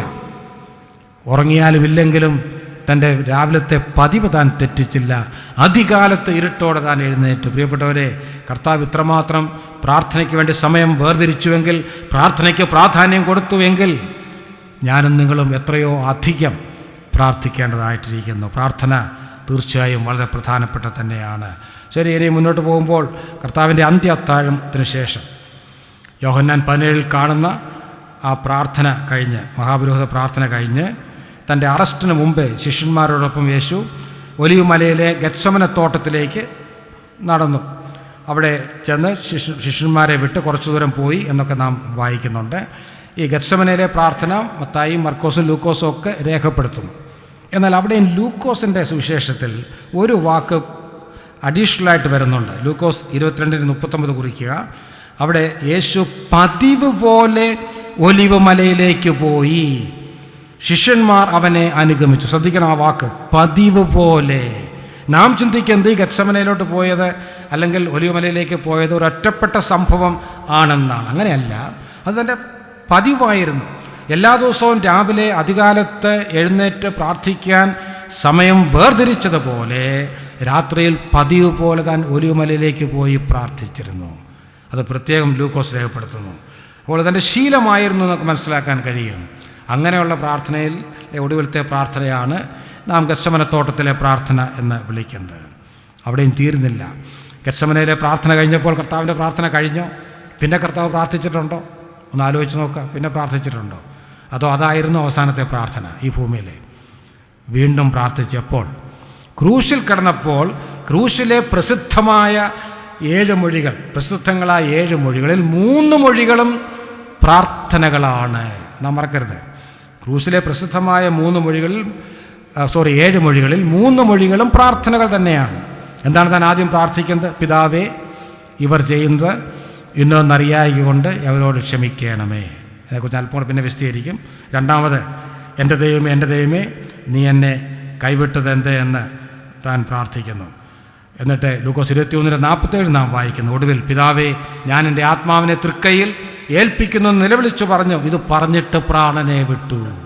ഒടുവിൽ പ്രാർത്ഥിച്ച് തൻ്റെ ആത്മാവിനെ തൃക്കൈയിൽ, ദൈവത്തിൻ്റെ കരങ്ങളിൽ, പിതാവിൻ്റെ കരങ്ങളിൽ ഭരമേൽപ്പിച്ചാണ് താൻ തൻ്റെ ഈ ഭൂമിയിലെ ജീവിതം അവസാനിപ്പിക്കുന്നത്. ചുരുക്കി പറഞ്ഞാൽ, പ്രാർത്ഥനയിൽ തുടങ്ങി, പ്രാർത്ഥനയിൽ തുടർന്ന്, പ്രാർത്ഥനയിൽ അവസാനിപ്പിച്ചൊരു ജീവിതം തന്നെ ആയിരുന്നു കർത്താവായ യേശു ക്രിസ്തുവിൻ്റെ ജീവിതം. കർത്താവിൻ്റെ മാതൃക ഒരു ഉത്തമമായ മാതൃകയാണ്. കർത്താവിൻ്റെ ഈ മൊഴികളൊക്കെ പറഞ്ഞ് നമ്മൾ വളരെ കാഷ്വലായിട്ട് അങ്ങ് വായിച്ചു പോകും. വാസ്തവത്തിൽ പിതാവേ, ഇവർ ചെയ്യുന്നതെന്നറിയായിക്കൊണ്ട് അവരോട് ക്ഷമിക്കണമേ, ആ പ്രാർത്ഥന വളരെ ടച്ചിങ് ആയിട്ടുള്ള പ്രാർത്ഥനയാണ്. ചില വർഷങ്ങൾക്ക് മുമ്പ് ഞാൻ എഞ്ചിനീയറിംഗ് കോളേജിലായിരുന്നു പറഞ്ഞു. ഞാൻ 97 കണ്ണൂർ എഞ്ചിനീയറിംഗ് കോളേജിലായിരുന്നു. ട്രിവാൻഡ്രത്ത് ട്രാൻസ്ഫറായി പോയി. പിന്നെ 98 ഞാൻ റിസൈൻ ചെയ്യേണ്ടത്. അന്ന് നടന്നൊരു സംഭവം, അന്ന് ഈ ഹൈദരാബാദിലെ ഉസ്മാനിയ യൂണിവേഴ്സിറ്റിയുടെ വൈസ് ചാൻസലറായിരുന്ന ഡോക്ടർ ഉസ്മാൻ, അദ്ദേഹത്തിൻ്റെ പൂർണ്ണമായ പേരൊക്കെ ഞാൻ മറന്നുപോയി. അദ്ദേഹം ഒരു രഹസ്യ ക്രിസ്ത്യാനിയാണ്. ഇന്നും രഹസ്യ ക്രിസ്ത്യാനിയാണ്. ഇന്നുണ്ടോയെന്ന് കൃത്യമായിട്ട് അറിയുകയില്ല. അദ്ദേഹം അന്ന് കണ്ണൂർ വന്ന് ഏതോ ഒരു മീറ്റിങ്ങിൽ താൻ പറഞ്ഞൊരു സാക്ഷ്യം കേട്ട വ്യക്തി എന്നോട് പറഞ്ഞു. അദ്ദേഹം പറഞ്ഞത്, അദ്ദേഹം വാസ്തവത്തിൽ ക്രിസ്ത്യാനികളെ ശക്തമായി എതിർത്തുകൊണ്ടിരുന്ന ഒരു വ്യക്തിയാണ്. ഇന്ന് പലരും ഉണ്ടല്ലോ അങ്ങനെ ക്രിസ്ത്യാനികളെ എതിർക്കുന്നവരെ.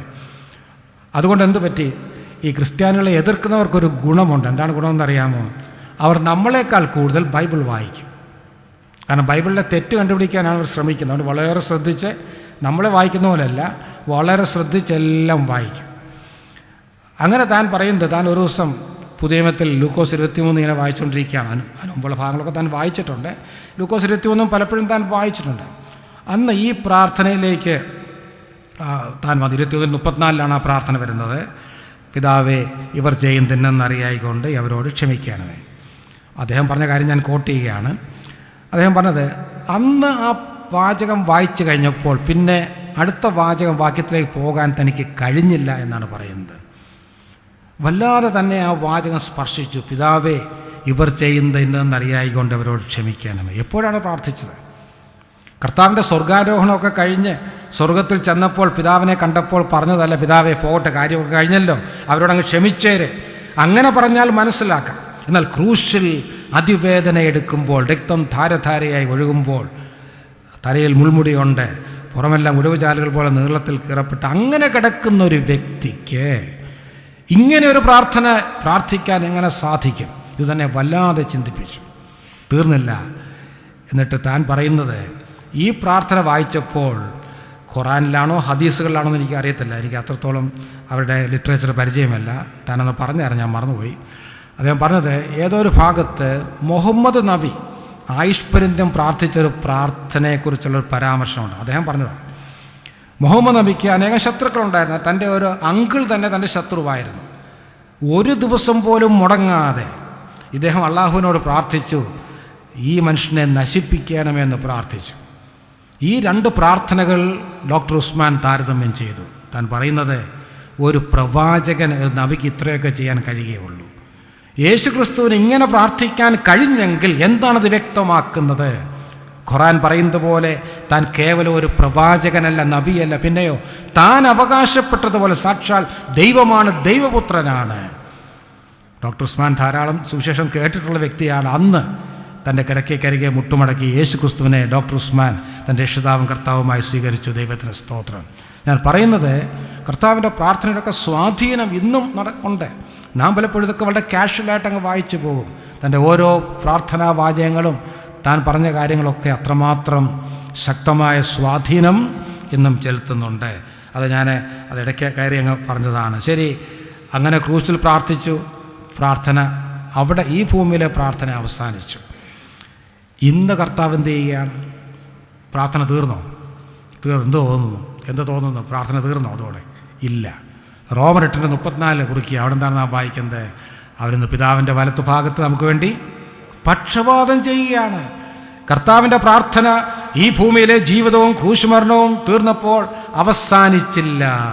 ഇന്നും നമ്മുടെ കർത്താവ് നമുക്ക് വേണ്ടി പിതാവിൻ്റെ സന്നിധിയിൽ ഇൻ്റർസെസറി പ്രെയർ പക്ഷപാതം ചെയ്തുകൊണ്ടിരിക്കുകയാണ്.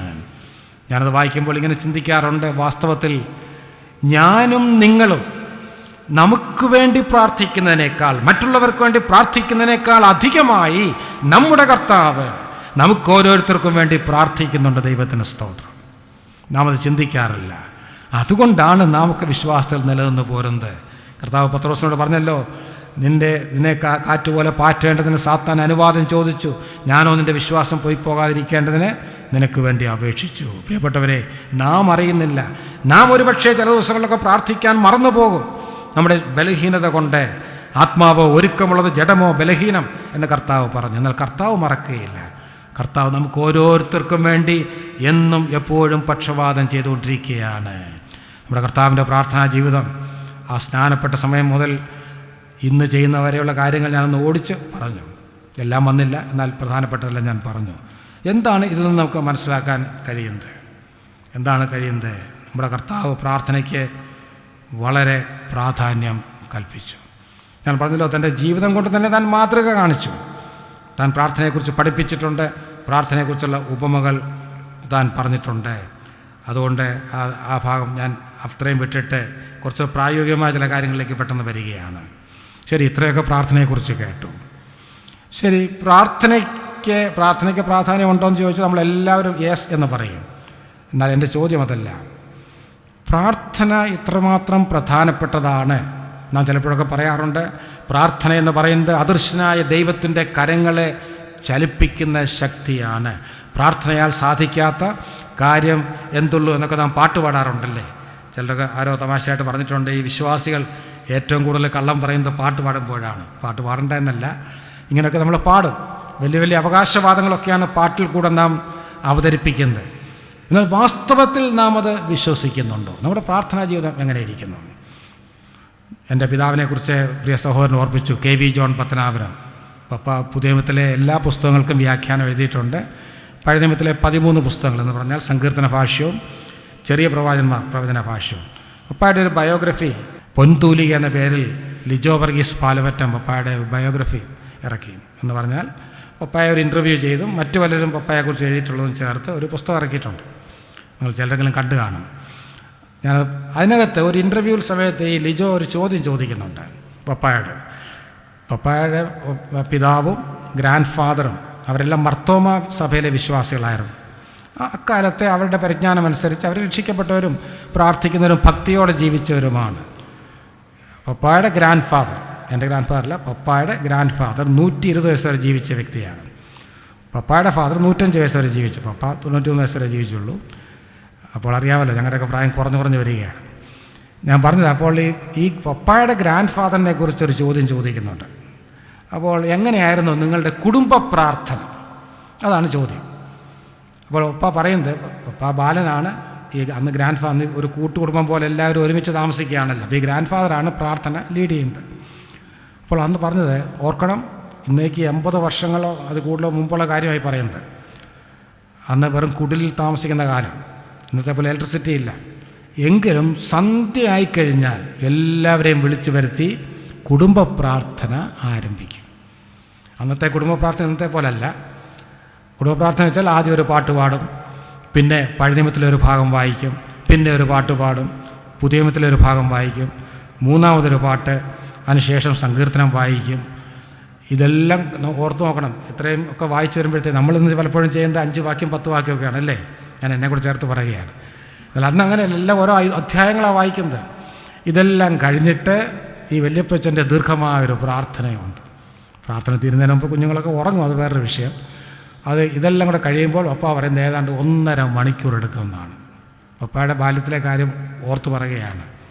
ഈ പ്രാർത്ഥന കഴിയുമ്പോൾ 1.5 മണിക്കൂർ എടുക്കും. ഞാനത് വായിച്ചപ്പോൾ അത്ഭുതപ്പെട്ടു പോയി. എന്നാൽ പപ്പ കുറച്ചുകൂടെ മുതിർന്നപ്പോൾ എന്ന് പറഞ്ഞാൽ വല്യപ്പച്ചൻ്റെ കാലം കഴിഞ്ഞു, പപ്പയുടെ അപ്പച്ചൻ്റെ കാലം വെച്ചപ്പോൾ ഈ 1.5 മണിക്കൂറൊക്കെ വെട്ടിക്കുറച്ചു, നേരെ പകുതിയാക്കി. പിന്നെ 3/4 മണിക്കൂറായി. ഞങ്ങളുടെയൊക്കെ കാലം വന്നപ്പോഴത്തേക്ക്, പപ്പയുടെ കാലം വന്നപ്പോഴത്തേക്ക് പിന്നെ അല്പം കൂടെ കുറഞ്ഞു, 1/2 മണിക്കൂറൊക്കെ മാക്സിമമായി. ഇന്ന് ഞങ്ങളുടെയൊക്കെ വീട്ടിലൊരു 15 മിനിറ്റേ ഉള്ളൂ പ്രാർത്ഥന. ഇങ്ങനെ പോയാൽ ഇനി അടുത്ത തലമുറ വരുമ്പോൾ പ്രാർത്ഥന തന്നെ കാണുമെന്ന് ഞാൻ ഭയപ്പെടുന്നു. ഞാൻ ഉള്ള കാര്യങ്ങൾ തുറന്നു പറയുകയാണ്. ഞാൻ പറഞ്ഞു വരുന്നൊരു താല്പര്യം, നമ്മുടെ പിതാക്കന്മാരും മാതാക്കന്മാരും പ്രാർത്ഥനയ്ക്ക് കൊടുത്ത പ്രാധാന്യം നാം കൊടുക്കുന്നില്ല. കുടുംബ പ്രാർത്ഥന തന്നെ പല വീടുകളിൽ അന്യം നിന്ന് പോയിരിക്കുകയാണ്. ഞാൻ പറഞ്ഞത് ശരിയല്ലേ? ആത്മപരിശോധന നടത്തണം. അതൊക്കെ നമ്മൾ അതെല്ലാം നിന്ന് പോയിരിക്കുകയാണ്. കാരണം ഇന്ന് പലരോടും ചോദിച്ചാൽ പറയുന്നത്, കുഞ്ഞുങ്ങളൊക്കെ പല സമയത്താണ് കിടക്കുന്നതുകൊണ്ട് രാവിലെ എല്ലാവർക്കും കൂടെ ഒരുമിച്ച് എഴുന്നേറ്റ് പ്രാർത്ഥിക്കാനുള്ള അവസരമില്ല. അങ്ങനെ രാവിലത്തെ പ്രാർത്ഥന ആദ്യം നിന്നു. കുറച്ച് കഴിഞ്ഞപ്പോൾ രാത്രി പ്രാർത്ഥനയും ഇല്ലാതെയാണ്. എല്ലാം മീറ്റിങ്ങുകളും തിരക്കുമൊക്കെയാണ്. ഞാൻ പറഞ്ഞു വരുന്ന ആരെയും വിമർശിക്കാൻ പറഞ്ഞതല്ല. എന്നാൽ നമ്മളെല്ലാം ഒരു ആത്മപരിശോധന നടത്തണം, ആത്മവിമർശനം നടത്തണം. പഴയ കാലത്തെ പിതാക്കന്മാർക്ക് സമയം ഉണ്ടായിരുന്നു, ഇന്ന് നമുക്കാർക്കും സമയമില്ല. ഇത്രയധികം മോഡേൺ ഗാഡ്ജറ്റ്സ് വന്നിട്ടും എല്ലാ ഫെസിലിറ്റീസ് ഉണ്ടായിട്ടും ദൈവസന്നിധിയിലിരിക്കുവാൻ നമുക്കാർക്കും സമയമില്ല. അത് കുടുംബ പ്രാർത്ഥനയുടെ കാര്യം. ഞാനിതൊക്കെ ഉദാഹരണ സഹിതം പറയുന്നത് നാം ഒരു ആത്മപരിശോധന നടത്തുവാനും തീരുമാനങ്ങൾ എടുക്കുന്നതിനും വേണ്ടിയാണ്. ഇനി അതവിടെ നിൽക്കട്ടെ. സഭയിലെ പ്രാർത്ഥന ഞങ്ങളെയൊക്കെ സാധാരണ ഈ വിളിക്കുന്ന ഓരോ സഭകളിലേക്കൊക്കെ ചിലപ്പോൾ വിളിക്കാറുണ്ട്. വിളിക്കുന്ന സഹോദരന്മാർ പറയും, ബ്രദർ ഞായറാഴ്ച തന്നെ വരണമെന്ന് പ്രത്യേകം പറയാറുണ്ട്. അതിനെ ഞായറാഴ്ച വരുന്നേ? കാരണം മനസ്സിലായല്ലോ. അവർ പറയുന്നത് ഞായറാഴ്ച വന്നാലേ എല്ലാ വിശ്വാസികളെയും കൂടെ ഒരുമിച്ച് കാണാൻ പറ്റുകയുള്ളൂ. അതുകൊണ്ടാണ് ഞായറാഴ്ച വരണം എന്ന് പറയുന്നത്. ഇനി എൻ്റെ ചോദ്യം, നമ്മുടെയൊക്കെ സഭകളിൽ ഞായറാഴ്ച മാത്രമേ യോഗമുള്ളൂ? സഭായോഗങ്ങളെ ഉപേക്ഷിക്കരുതെന്നൊക്കെ വാക്യമുള്ളത് ഞായറാഴ്ച മാത്രമേ ഉള്ളൂ? ഉണ്ടോ? വേറെ യോഗം ഉണ്ടോ ഇട ദിവസങ്ങളിൽ? ഉണ്ട് അല്ലേ? എന്തിനു വേണ്ടിയാണ് എന്ന് പറഞ്ഞു? എന്തിനു വേണ്ടിയാണ്? പ്രാർത്ഥനയ്ക്ക്. ചില സഭകളിൽ പ്രാർത്ഥനയും ബൈബിൾ സ്റ്റഡിയും ആയിരിക്കും. ആ യോഗങ്ങളുടെ കാര്യം ഒന്ന് ചിന്തിച്ച് നോക്കുക. ഞായറാഴ്ചത്തെ യോഗത്തിന് പല സ്ഥലങ്ങളിലും ഹൗസ്ഫുള്ളാണ്, ഹോള് നിറച്ച ആളുകളുണ്ട്. എന്നാൽ ഇട ദിവസങ്ങളിലെ പ്രാർത്ഥനാ യോഗത്തിനോ പ്രാർത്ഥനയും ബൈബിൾ സ്റ്റഡിയും കൂടെ ഉണ്ടെന്ന് പറഞ്ഞാൽ കുറേ കൂടുതൽ പേര് വരും. പ്രാർത്ഥന മാത്രമാണെങ്കിൽ ആളുകളുടെ എണ്ണം വളരെ കുറയും. ശരിയല്ലേ ഞാൻ പറയുന്നത്? തിരുവനന്തപുരത്തെ കാര്യം മാത്രമല്ല, ലോകത്ത് എല്ലായിടത്തും ശരിയാണ്. ഞാൻ അവരോട് പലരോടും ചോദിച്ചിട്ടുണ്ട്. എല്ലായിടത്തും കാണുന്നൊരു പ്രവണതയാണ്. എന്തുകൊണ്ട് ആളുകളുടെ എണ്ണം കുറയുന്നു ചിന്തിച്ചിട്ടുണ്ടോ?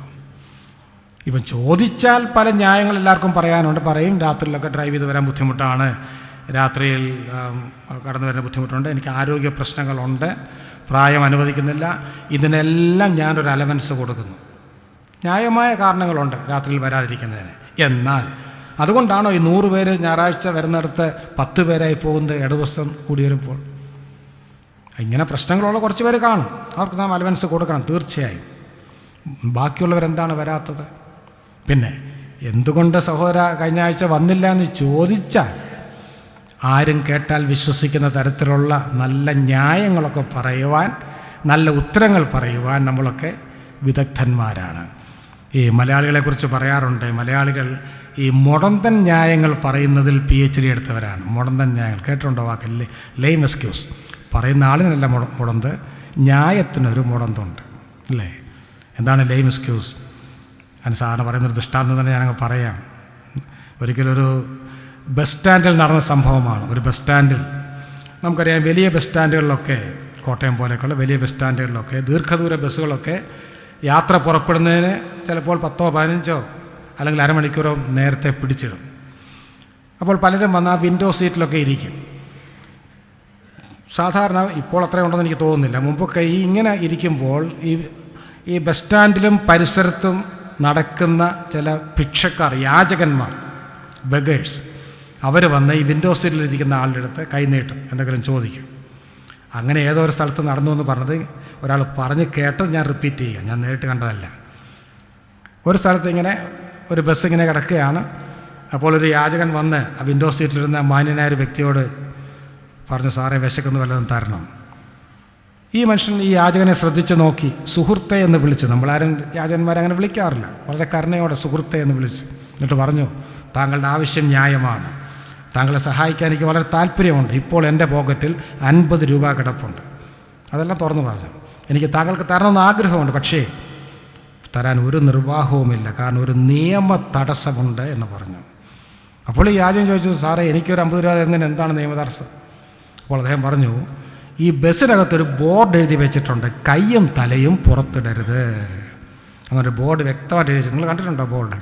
ഡ്രൈവർ സീറ്റിൻ്റെ പുറകിൽ കയ്യും തലയും പുറത്തിടും. എന്ത് ചെയ്യാൻ പറ്റും? ആഗ്രഹമുണ്ട്, പൈസയുമുണ്ട്, നിങ്ങളുടെ ആവശ്യം ന്യായമാണ്, പക്ഷേ ഇങ്ങനെ എഴുതി വെച്ചേക്കുള്ളൂ, ഒരു നിർവാഹവുമില്ല എന്ന് പറഞ്ഞു. ഇനി നിങ്ങൾക്കെന്ത് തോന്നുന്നു ഇദ്ദേഹം പറഞ്ഞ കാര്യത്തെക്കുറിച്ച്? ഇത് നല്ലൊരു ന്യായമാണോ? ഈ കയ്യും തലയും പുറത്തിടരുത് പറഞ്ഞാൽ അതിൻ്റെ അർത്ഥം എന്താണ്? എപ്പോഴത്തെ കാര്യമാണ്? ബസ് ഓടുന്ന സമയത്ത് ഇത് ചെയ്യാൻ പാടില്ല. ബസ് സ്റ്റാൻഡിൽ പാർക്ക് ചെയ്യുന്ന ബസ്സിൽ ഇരിക്കുന്ന ഒരാൾ കയ്യും തലയുമല്ല, ആൾ തന്നെ പുറത്തിറങ്ങിയാലും ഒരു നിയമപ്രശ്നം അവിടെ ഇല്ല. പിന്നെ എന്തിനാണ് ഇദ്ദേഹം പറഞ്ഞത്? കൊടുക്കാൻ മനസ്സില്ല. പിന്നെ ഇതൊക്കെ പഠിച്ചു വെച്ചിരിക്കുന്നത് നമുക്കും ചിലപ്പോൾ പ്രയോജനപ്പെടും കേട്ടോ. അതുകൊണ്ട് ഇതൊക്കെ അറിഞ്ഞിരിക്കണം. അപ്പം ഞാൻ പറഞ്ഞു, ഇതാണ് മുടന്തൻ ന്യായം. പലപ്പോഴും എന്തുകൊണ്ട് പ്രാർത്ഥനയ്ക്ക് വരുന്നില്ല സഹോദര എന്ന് ചോദിച്ചാൽ ഇങ്ങനെയുള്ള പല മുടന്തൻ ന്യായങ്ങളൊക്കെ പറയാൻ നാം എക്സ്പെർട്ടാണ്.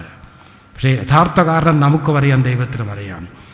പ്രാർത്ഥന വലിയ കാര്യമാണ്, പ്രാർത്ഥനയാൽ സാധിക്കാത്തൊരു കാര്യവും ഇല്ല എന്നൊക്കെ പറയുകയും അഭിമാനിക്കുകയും അവകാശപ്പെടുകയും ചെയ്യുന്ന നാം വാസ്തവത്തിൽ പ്രാർത്ഥനയിൽ അത്രയൊന്നും വിശ്വസിക്കുന്നില്ല.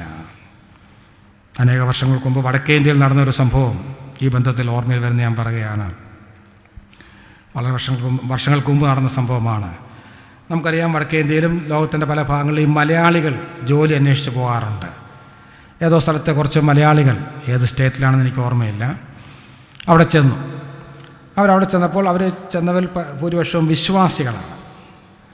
വിശ്വാസികളല്ലെങ്കിൽ പോലും നമുക്കറിയാം മലയാളികൾക്കൊരു നല്ല ഗുണമുണ്ട്. അവരെവിടെയെങ്കിലും ചെന്ന് കഴിഞ്ഞാൽ ഉടനെ ഒരു ആരാധനയും തുടങ്ങും, ഒരു ആരാധനാലയം അവിടെ സ്ഥാപിക്കും.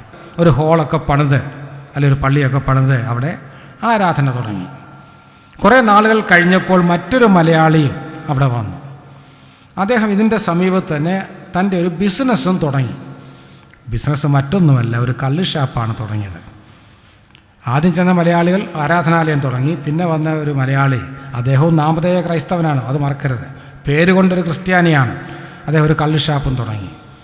അപ്പോൾ ഇവിടുത്തെ പാസ്റ്ററും സഹോദരന്മാരും ചെന്ന് പറഞ്ഞു, സഹോദര, ഇത് ഞങ്ങൾ ആരാധനാലയമാണെന്ന് അറിയാമല്ലോ, അതുകൊണ്ട് താങ്കൾ തുടങ്ങിക്കോ, പക്ഷേ അല്പം കൂടെ ദൂരസ്ഥലത്ത് തുടങ്ങിക്കോ എന്ന് പറഞ്ഞു. അപ്പോൾ അദ്ദേഹം പറഞ്ഞു, അങ്ങനെയല്ല, ഇതെൻ്റെ സ്വന്തം സ്ഥലമാണ്, എനിക്കിഷ്ടമുള്ള ബിസിനസ് എനിക്കിവിടെ തുടങ്ങാം. നിങ്ങൾക്ക് ബുദ്ധിമുട്ടാണെങ്കിൽ നിങ്ങളുടെ ആരാധനാലയം നിങ്ങളിവിടെ നിന്ന് വേറെ സ്ഥലത്ത് കൊണ്ടുപോയിക്കൊള്ളുക എന്ന് പറഞ്ഞു. അങ്ങനെ ഒരാൾ പറഞ്ഞാൽ നമുക്കിന്ന് എന്ത് ചെയ്യാൻ പറ്റും? നമ്മൾ വിശ്വാസികളാണ്, നമുക്ക് എന്ത് ചെയ്യാൻ പറ്റും? നമുക്കുള്ള ഒറ്റ സൊല്യൂഷൻ പ്രാർത്ഥിക്കുക എന്നുള്ളത് മാത്രമാണ്. എനിക്ക് തോന്നുന്നു ഇന്നെങ്ങാണെങ്കിൽ ഉടൻ തന്നെ വിശ്വാസികളാണെങ്കിലും കേസിനൊക്കെ പോകുമായിരുന്നു. എന്നാൽ പണ്ടത്തെ കാലത്ത് അങ്ങനെ പോകുന്ന രീതിയില്ല. എല്ലാത്തിനും പ്രാർത്ഥനയാണ് പരിഹാരം. എല്ലാ ആവശ്യങ്ങളും പ്രാർത്ഥനയിൽ ദൈവത്തിൻ്റെ സന്നിധിയിൽ കൊണ്ടുവരിക. അങ്ങനെ അവരോട് പ്രാർത്ഥിക്കാൻ ആരംഭിച്ചു. പ്രാർത്ഥിച്ച മറ്റൊന്നുമല്ല, ഈ മനുഷ്യനൊരു മാനസാന്തരം കൊടുക്കണമേ, അതാണ് പ്രാർത്ഥിച്ചത്. ഇദ്ദേഹം രക്ഷിക്കപ്പെട്ടാൽ പ്രശ്നം തീർന്നല്ലോ. അതുകൊണ്ട് അങ്ങനെ ഒരു മാനസാന്തരം കൊടുക്കണം. താൻ രക്ഷിക്കപ്പെട്ടില്ലെങ്കിലും ഇതൊന്ന് മാറ്റുവാനുള്ള ഒരു മനസ്സൊരുക്കം തനിക്ക് കൊടുക്കണമേ എന്ന് അവർ കുറേ നാൾ പ്രാർത്ഥിച്ചു. പിന്നെ നമുക്കറിയാം, നമ്മളൊക്കെ ഈ പ്രാർത്ഥിക്കാൻ തുടങ്ങി ഒരു വിഷയത്തിന് വേണ്ടി എത്ര നാൾ പ്രാർത്ഥിക്കും? 1-2 ദിവസങ്ങൾ, അല്ലെങ്കിൽ ഒരാഴ്ച, 2 ആഴ്ച, അല്ലെങ്കിൽ 1-2 മാസങ്ങൾ പ്രാർത്ഥിക്കും. ഈ സഭക്കാരും പ്രാർത്ഥിച്ചു 2-3 മാസങ്ങളൊക്കെ പ്രാർത്ഥിച്ച് കുറേ കഴിഞ്ഞപ്പോൾ ഈ വിഷയത്തിനകം മറന്നു. എന്നാൽ 6 മാസം കഴിഞ്ഞപ്പോൾ ഒരു ദിവസം ഉച്ച കഴിഞ്ഞ സമയം പെട്ടെന്നൊരു വലിയ കൊടുങ്കാറ്റുണ്ടായി, ഒരു ഇടിയും മിന്നലും ഒക്കെ ഉണ്ടായി. അങ്ങനെ ഇടി വെട്ടി ഇദ്ദേഹത്തിൻ്റെ കള്ള് ഷാപ്പ് തീ കത്തിയെന്ന് നശിച്ചു. ആരും ഇല്ലായിരുന്നു, അവിടെ മറ്റ് അപകടങ്ങളൊന്നും ഉണ്ടായില്ല. എന്ന് പറഞ്ഞാൽ ആളുകൾ മരിച്ചില്ല. ഇദ്ദേഹം വൈകിട്ട് വന്നപ്പോൾ കാണുന്നത് തൻ്റെ കള്ള് ഷാപ്പ് കത്തിക്കിടക്കുന്നതായിട്ടാണ്. അപ്പോൾ താൻ ഓർത്തു, പണ്ട് അടുത്ത ആ പള്ളിയിലെ അല്ലെങ്കിൽ സഭാ ഹാളിലെ വിശ്വാസികൾ വന്ന് തന്നോട് പറഞ്ഞതാണെന്ന് മാറ്റണമെന്ന്. അപ്പോൾ താൻ ചിന്തിച്ചു, ഒരു പക്ഷേ അവർ പ്രാർത്ഥിച്ചു കാണും തനിക്കെതിരെ, അവരുടെ പ്രാർത്ഥനയുടെ ഫലമായിട്ടായിരിക്കാം ഇങ്ങനെ സംഭവിച്ചത്. ഇദ്ദേഹം നേരെ പോയി ആ പാസ്റ്ററുടെ വീട്ടിൽ പോയി പറഞ്ഞു, അല്പം ഭീഷണിപ്പെടുത്തി പറഞ്ഞു, എൻ്റെ കള്ള് ഷാപ്പെല്ലാം കത്തിപ്പോയി, എനിക്കറിയാം അതിൻ്റെ കാരണം നിങ്ങളുടെ പ്രാർത്ഥനയാണ്, നിങ്ങൾ പ്രാർത്ഥിച്ച് ഇത് നശിപ്പിച്ചതാണ്. അപ്പോൾ പാസ്റ്റർ തന്നെ ഈ കാര്യം മറന്നുപോയി. അദ്ദേഹം സഹോദരൻ, ഞങ്ങൾ അങ്ങനൊന്നും പ്രാർത്ഥിക്കുന്നവരല്ല, ഞങ്ങൾ താങ്കളുടെ മാനസാന്തരത്തിന് വേണ്ടി ഒന്ന് പ്രാർത്ഥിച്ചു, അതിപ്പോൾ ആ പ്രാർത്ഥനയൊക്കെ നിർത്തിക്കഴിഞ്ഞു, മാസങ്ങൾ കുറേ ആയില്ലേ. ഇദ്ദേഹം സമ്മതിക്കുകയില്ല, നിങ്ങൾ തന്നെയാണ് പ്രാർത്ഥിച്ച് ഈ കള്ള് ഷാപ്പ് നശിപ്പിച്ചത്, അതുകൊണ്ട് കോമ്പൻസേഷൻ തരണം, നഷ്ടപരിഹാരം തരണം, ഇല്ലെങ്കിൽ കോടതിയിൽ പോകുമെന്ന് പറഞ്ഞു. അങ്ങനെ താൻ ഏതൊരു മുനിസിപ്പൽ കോടതിയിൽ കൊണ്ടുവന്ന് കേസും കൊടുത്തു. വലിയ സമയം ചുരുക്കി പറയട്ടെ, അവസാനം ഈ കേസ് വിസ്തരിക്കാൻ വന്ന വ്യക്തി ഒരു മലയാളി ജഡ്ജി തന്നെയാണ്, ഒരു ഹൈന്ദവനാണെന്ന് മാത്രം. താൻ ഈ 2 കൂട്ടരെയും വിളിച്ചു, കാര്യങ്ങളൊക്കെ കേട്ടു. അപ്പം അന്ന് ആ ഹിയറിങ് വെച്ച ദിവസം ഈ കള്ള് ഷാപ്പുകാരൻ വന്ന് ബൈബിളൊക്കെ പിടിച്ചുകൊണ്ടാണ് വന്നേക്കുന്നത് കോടതിയിൽ. എന്നിട്ട് അദ്ദേഹം പറഞ്ഞു, ബൈബിളിൽ അനേക ഉദാഹരണങ്ങളുണ്ട്, ഏലിയാവിൻ്റെ കാര്യമൊക്കെ അദ്ദേഹം കോട്ട് ചെയ്തു. അതൊക്കെ ജഡ്ജിയെ വായിച്ച് കേൾപ്പിച്ചു. ഇങ്ങനെയൊക്കെ പ്രാർത്ഥിച്ച് തീയിറക്കിയ കാര്യങ്ങളൊക്കെ വായിച്ച് കേൾപ്പിച്ചു. അതുകൊണ്ട് എവരുടെ പ്രാർത്ഥന കൊണ്ട് തന്നെയാണ് എൻ്റെ കള്ള് ഷാപ്പ് നശിച്ചു പോയത് എന്ന് പറഞ്ഞു. അവസാനം ഈ പാസ്റ്ററെയും കൂട്ടരെയും വിളിച്ചു. അവരൊരു വിധത്തിൽ സമ്മതിക്കത്തില്ല. അവർ ജഡ്ജിയോട് പറഞ്ഞു, അങ്ങനെ ഒരു സംഭവമേ ഇല്ല, ഞങ്ങൾ ആദ്യകാലത്ത് പ്രാർത്ഥിച്ചു, തീയിറങ്ങാൻ ഞങ്ങൾ പ്രാർത്ഥിച്ചില്ല, അത് നശിക്കാൻ വേണ്ടി പ്രാർത്ഥിച്ചില്ല, പിന്നെ അതുകൊണ്ട് ഇതിന് ഞങ്ങൾ ഉത്തരവാദിയല്ല. ഒടുവിൽ അദ്ദേഹം ഇതെല്ലാം 2 സൈഡും കേട്ടിട്ട് വിധി പറഞ്ഞപ്പോൾ താൻ ഇങ്ങനെ എഴുതി, ഏതായാലും ഈ കള്ള് ഷാപ്പ് നശിച്ചത് എവരുടെ പ്രാർത്ഥന കൊണ്ടാണെന്ന് തെളിയിക്കാൻ പറ്റിയ തെളിവുകളൊന്നുമില്ല. അത് കേട്ടപ്പോൾ തന്നെ അവർക്ക് ആശ്വാസമായി, കോമ്പൻസേഷൻ കൊടുക്കണ്ടല്ലോ. എന്നാൽ താൻ അടുത്ത 2 വാചകം എഴുതി, എന്നാൽ ഒരു കാര്യം വളരെ വ്യക്തമാണ്, ഈ കള്ള് ഷാപ്പ് ഉടമയ്ക്ക് പ്രാർത്ഥനയിൽ പൂർണ്ണ വിശ്വാസമാണ്, എന്നാൽ ഈ പാസ്റ്റർക്കും കൂട്ടർക്കും പ്രാർത്ഥനയിൽ വിശ്വാസമേ ഇല്ല എന്ന് ജഡ്ജി എഴുതിയും വെച്ചു. കേസ് ജയിച്ചു. പക്ഷേ കള്ള് ഷാപ്പ് ഉടമയ്ക്ക് വിശ്വാസമുണ്ട്, അത് താൻ ബൈബിളൊക്കെ എടുത്തുകൊണ്ടാണ് വന്നിരിക്കുന്നത്. അത് പാസ്റ്റർക്കൊന്നും വിശ്വാസമില്ലെന്ന് ഹൈന്ദവന് തോന്നും. ഞാൻ പറഞ്ഞു വരുന്ന താല്പര്യം, പലപ്പോഴും നമ്മുടെ ജീവിതശൈലി കാണുമ്പോൾ, നമ്മുടെ പ്രവർത്തനങ്ങൾ കാണുമ്പോൾ നാട്ടുകാർക്ക് അങ്ങനെയൊക്കെയാണ് തോന്നുന്നത്. Do we really believe in prayer? നാം വാസ്തവത്തിൽ പ്രാർത്ഥനയിൽ വിശ്വസിക്കുന്നുണ്ടോ? ഒരു ചെറിയ ഭാഗം കൂടെ പറഞ്ഞ് ഞാൻ അവസാനിപ്പിക്കട്ടെ. ശരി, എന്തുകൊണ്ടാണ് നാം പ്രാർത്ഥിക്കാത്തത്? എന്താണ് എൻ്റെ കാരണം? നമ്മളാരും ഒട്ടും പ്രാർത്ഥിക്കുന്നില്ല എന്നുള്ള അർത്ഥത്തിലല്ല, പലപ്പോഴും പ്രാർത്ഥിക്കേണ്ടതുപോലെ നാം എന്തുകൊണ്ടാണ് പ്രാർത്ഥിക്കാത്തത്? 2 കാരണങ്ങളെങ്കിലും ചിന്തിക്കാൻ സാധിക്കും. ഒന്നാമത്തെ കാരണം, ഇന്ന് നാം പ്രാർത്ഥിച്ചാലും ഇല്ലെങ്കിലും അതിൻ്റെ ഒരു കണക്ക് ആർക്കും കൊടുക്കേണ്ടതായിട്ടില്ല. There is no need of any accountability with any one. ഞാൻ അല്പം കൂടെ വിശദീകരിക്കാം. നമ്മൾ ഈ ഭൂമിയിലായിരിക്കുമ്പോൾ ചെയ്യുന്ന പല കാര്യങ്ങൾക്കും നമ്മൾ അക്കൗണ്ടബിളാണ്, അല്ലേ? നാം കണക്ക് ബോധിപ്പിക്കേണ്ടവരാണ്. ഒരു കുടുംബത്തിൽ ഭർത്താവ് ചെയ്യേണ്ട കാര്യങ്ങളൊക്കെ ഭർത്താവ് ചെയ്യുന്നു. എന്തുകൊണ്ടാണ്? ചെയ്തില്ലെങ്കിൽ ഭാര്യ ചോദിക്കും, അല്ലെങ്കിൽ മക്കൾ ചോദിക്കും. ഭാര്യ ചെയ്യേണ്ട കാര്യങ്ങൾ ഭാര്യ ചെയ്യുന്നു. എന്തുകൊണ്ട്? ഭർത്താവ് ചോദിക്കലേ മക്കൾ ചോദിക്കും. ശരി, നമ്മുടെ കുഞ്ഞുങ്ങളുടെ കാര്യം എടുക്കാം. എല്ലാ ദിവസവും രാവിലെ തന്നെ ഉണർന്നെഴുന്നേറ്റ് തണുപ്പുള്ളപ്പോഴും മഴയുള്ളപ്പോഴും ഒക്കെ യൂണിഫോം ഒക്കെ ഇട്ട് കുഞ്ഞുങ്ങളൊക്കെ എന്തിനാണ് സ്കൂളിൽ പോകുന്നത്? സ്കൂളിൽ പോകുന്നതും പഠിക്കുന്നതൊക്കെ ചോക്ലേറ്റ് പോലെ വളരെ രുചികരമായതുകൊണ്ടാണോ? മനസ്സോടെയല്ല പലപ്പോഴും പോകുന്നു. പിന്നെ എന്തുകൊണ്ട് പോകുന്നു? അങ്ങനെ സ്കൂളിൽ പോയില്ലെങ്കിൽ ദേ ആർ ആൻസറബിൾ, അല്ലേ? ഇന്ന് സ്കൂളല്ല, കോളേജിൽ പോലും പ്രൈവറ്റ് കോളേജൊക്കെ വന്നതിന് ശേഷം നമ്മുടെ കുഞ്ഞുങ്ങൾ കോളേജിൽ ചെന്നില്ലെങ്കിൽ അവിടെ നിന്ന് ഉടനെ 10 മണിയാകുമ്പോൾ വിളി വരും, നിങ്ങളുടെ മകനെ കാണുന്നില്ല എന്ന് പറഞ്ഞ്. അപ്പോൾ ഇവിടെ എല്ലാം ആൻസറബിളാണ്. ജോലിക്ക് പോകുന്നവർ ആൻസറബിളാണ്, അതുകൊണ്ടാണ് മുടങ്ങാതെ പോകുന്നത്. എന്നാൽ നാം സ്വകാര്യ പ്രാർത്ഥനയെ നാം പ്രാർത്ഥിച്ചാലും ഇല്ലെങ്കിലും ലോകത്താരും അതറിയാൻ പോകുന്നില്ല, ആരോടും കണക്ക് ബോധിപ്പിക്കേണ്ട. അതുകൊണ്ടാണ് പലപ്പോഴും വിശ്വാസികൾ പ്രാർത്ഥിക്കാത്തത്. ഞാൻ വളരെ പ്രായോഗികമായ കാര്യങ്ങളാണ് പറയുന്നത്. എന്നാൽ പ്രിയപ്പെട്ടവരെ, ഒരിക്കൽ നാം എല്ലാവരും ക്രിസ്തുവിൻ്റെ ന്യായാസനത്തിന് മുൻപാകെ നിൽക്കേണ്ടവരും കണക്ക് ബോധിപ്പിക്കേണ്ടവരുമാണ്.